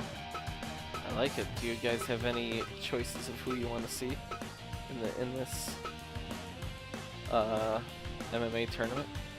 I mean, Might as well toss Blaster in there. former gruesome champion Blaster Robinson. Yeah. Who else would even be around? Because I know a lot of guys leave once the main event happens because it's usually quick to... Kelly is around, and I think that our viewers definitely need to hear from Kelly and meet Kelly. I know that he's wandering around backstage. Can we talk to him really quick? Can we do this? Let me jump out of the end of the hallway and see if I can pull him in because he's yeah, I heard him clattering around and hollering earlier. So let me see if I can track him down. All right. Kelly, are you there? Kelly? Huh. Jason, Oh, Kelly. Walsh, Jason, Walsh. They say I had a match tonight. What are you fucking Yeah. talking about? I didn't have a match. I woke up. Huh. was in my underpants. Well, you're always in your underpants. Someone stole my boots. Kelly, you've been in your underpants for at least 2 or 3 days. Jesus, Or boys. 2 or 3 weeks. Jesus Christ. Can you find me boots? Can you find me fucking boots? We've all been very concerned for you, Oh, Kelly. Jesus. Fight! Outside the other day, saw a fucking bus looking at me. So I said, you fucking wanna go, you fucking bus. And I fucking kicked it. And they said, oh, you gotta fucking go to jail. Kelly got put to jail for kicking a bus? Fucking go to jail. I punched the fucking copper in the dick. What? And I ran off. So if anyone's looking for me, you didn't see me here, boys. What? You're being broadcast. Are you okay? You're still bleeding a little. I gotta lie down, boys. I'm not feeling it. You got any cigarettes on you? We You don't got have any cigarettes on you? we don't have I any love- cigarettes. Oh my god, this is really My lovely boys. I love you boys so much. Are you I love okay? you boys. this is weird. You should we're gonna get Kelly out of here. This is kind of disturbing and like any person in the industry, instead of really addressing it, I'm just gonna ignore it and call the match.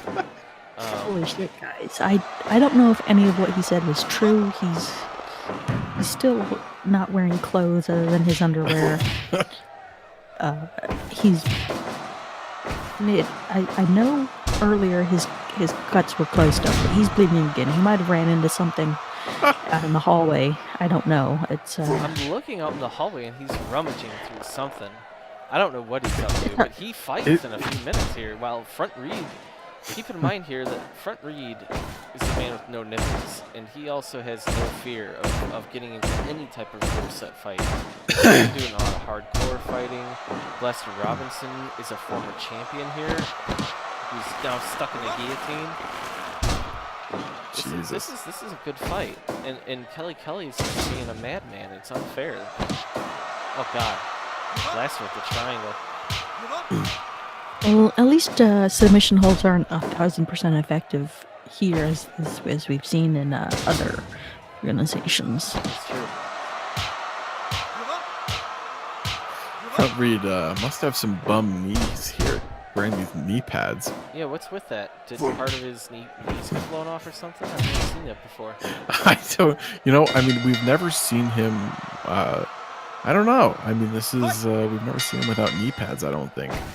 As you can see on his chest, he has weird issues. He used to work at a warehouse, and there was an accident, and he's got a hairless face. His nipples were blown off. His belly button was disfigured, and he got picked on. And that's why he fights now. And God bless him, he's gone far. Oh, as he takes an elbow to the spine. But when Front Reed has to fight like a champion like Lester Robinson, it's a tough call for anybody, even if strikes to the back of the head are legal. Let's be real here. The legality of a lot of these is, questionable. We just kind of let these guys do Whoa! Wow, Blaster with another win. Jesus. Front Reed, his lack of nipples pointing at the sky. That, sometimes these things happen in MMA. 74%. Okay.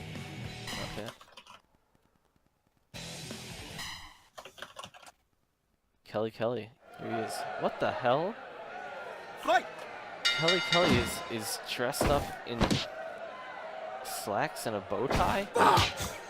Earlier tonight he was in his whitey tighties and he was bleeding. And now Foundation Russo's out there. Childhood bully of the Supreme family. What the hell is happening? Yeah, at least he's not bleeding. I mean, this is, Kelly is a substitute or supply teacher, as they say over across the pond. That's I've seen pictures. He showed me a picture on his phone of him teaching. That's usually what he wears. But yeah, he's been out because he usually fights in boots and kick pads and elbow pads, and I don't know, because when he barged into the commentary booth, he was still in his underwear, and then he stumbled out and apparently found his work clothes. Well, we Oh, did no. tell him we told him to get dressed, and I guess this is he just he got put his work clothes. Let Loose worried, by the way. Oh my God, they're I pounding could each see other. Let Lou and Salafonis being the type of guys that like try to help Kelly, but then like they end up like robbing a bank together or something. What? Like, I'm very concerned about what Kelly's CTE will do.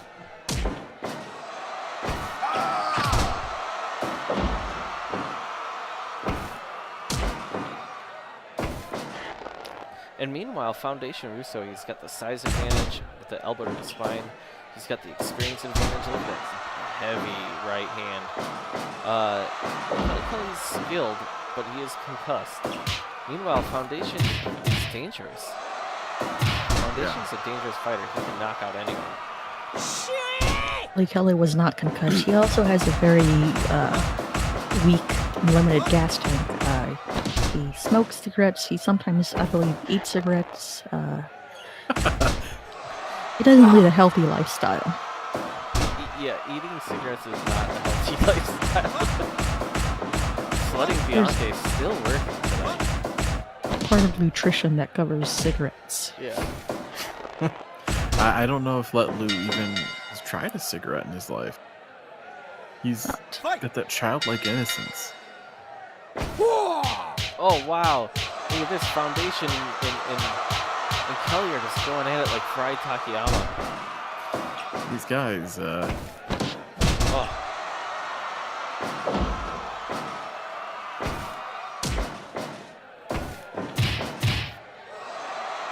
Wow, Kelly's got those strong kicks. he does, but What? These guys are insane. At this point, Foundation can't keep up with, like, oh my God, Kelly's down again. This poor guy. It's so bad. oh God. And in the punch exchanges with anyone. Well, I mean, Foundation's deadly. Like, you don't, like, of all people, you don't want to do that with Foundation. That's brutal.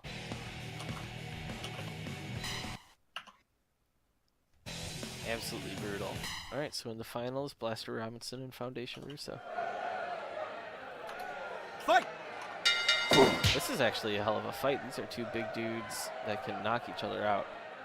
Yeah.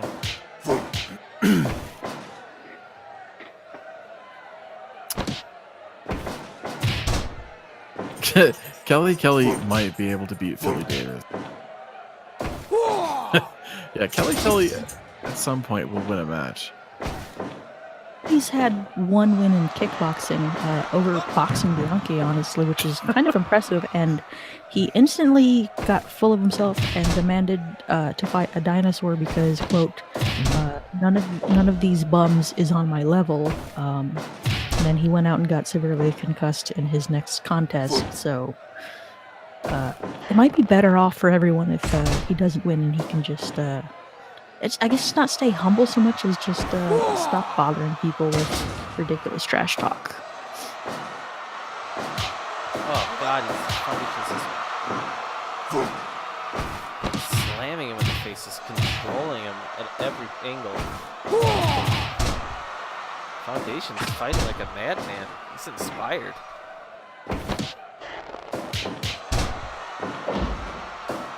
My God. But Blaster Robinson's been there. He wears those red and black shorts, he gets on top, and he slams people down. He's been champion before, and he might be champion again. So what we'll probably see here is whoever wins this tournament is the #1 contender of who won tonight. Guam. Wigwam. That dirty fucking cheater. Oh, wow. I mean, he won with a kick to the balls. Ball of Magomed. I mean, we could, like, do Blaster and Magomed then. I think that's a fight to make, too.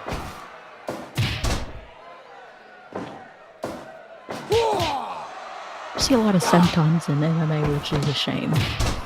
I mean, we saw Mark Hunt do an ass drop at one point. Yeah, oh god, a standing guillotine. That's tight. I think he has it. Oh, I'm Joe Rogan. You are. You just start talking about steel cups and then monkey Oh cage. wow, the bell ringing just smacked him upside the head. Foundation is not like that. Just shoots for the single leg immediately and then elbows. Ah. Escalation of a fight. Oh my god.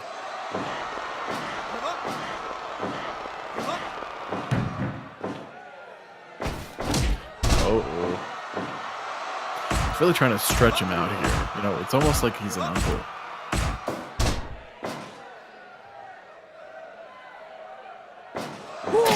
Oh my god, that's what we're talking about right there. Huge overhand right. Foundation with the knockout. Slutting was happy to call it. Damn, Foundation versus Wigwam. Wow, caught him coming in. Big Chuck Liddell overhand. Good job. 79%. Foundation did it.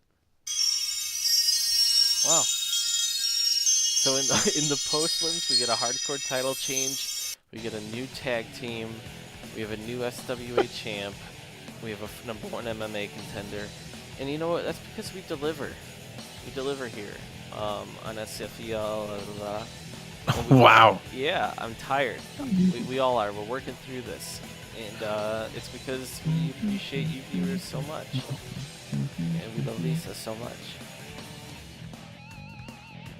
You know, if you're tired, you can have a Java ball, which is a bread ball rolled in loose coffee. Wow. My God. Well, I think that, are we going to call it there, guys? I mean, this has been an incredible night of action. Yeah. We have a lot of viewers. We just ask you to subscribe and like. We do this every week. We're going to do it tomorrow night again after the Royal Rumble. We're going to be up. Extremely thank you to New Legacy for the raid and all these new friends. We love you very much. Yeah, we do. You guys are the best, and we're glad to entertain you. Let Lou just said his name in the chat.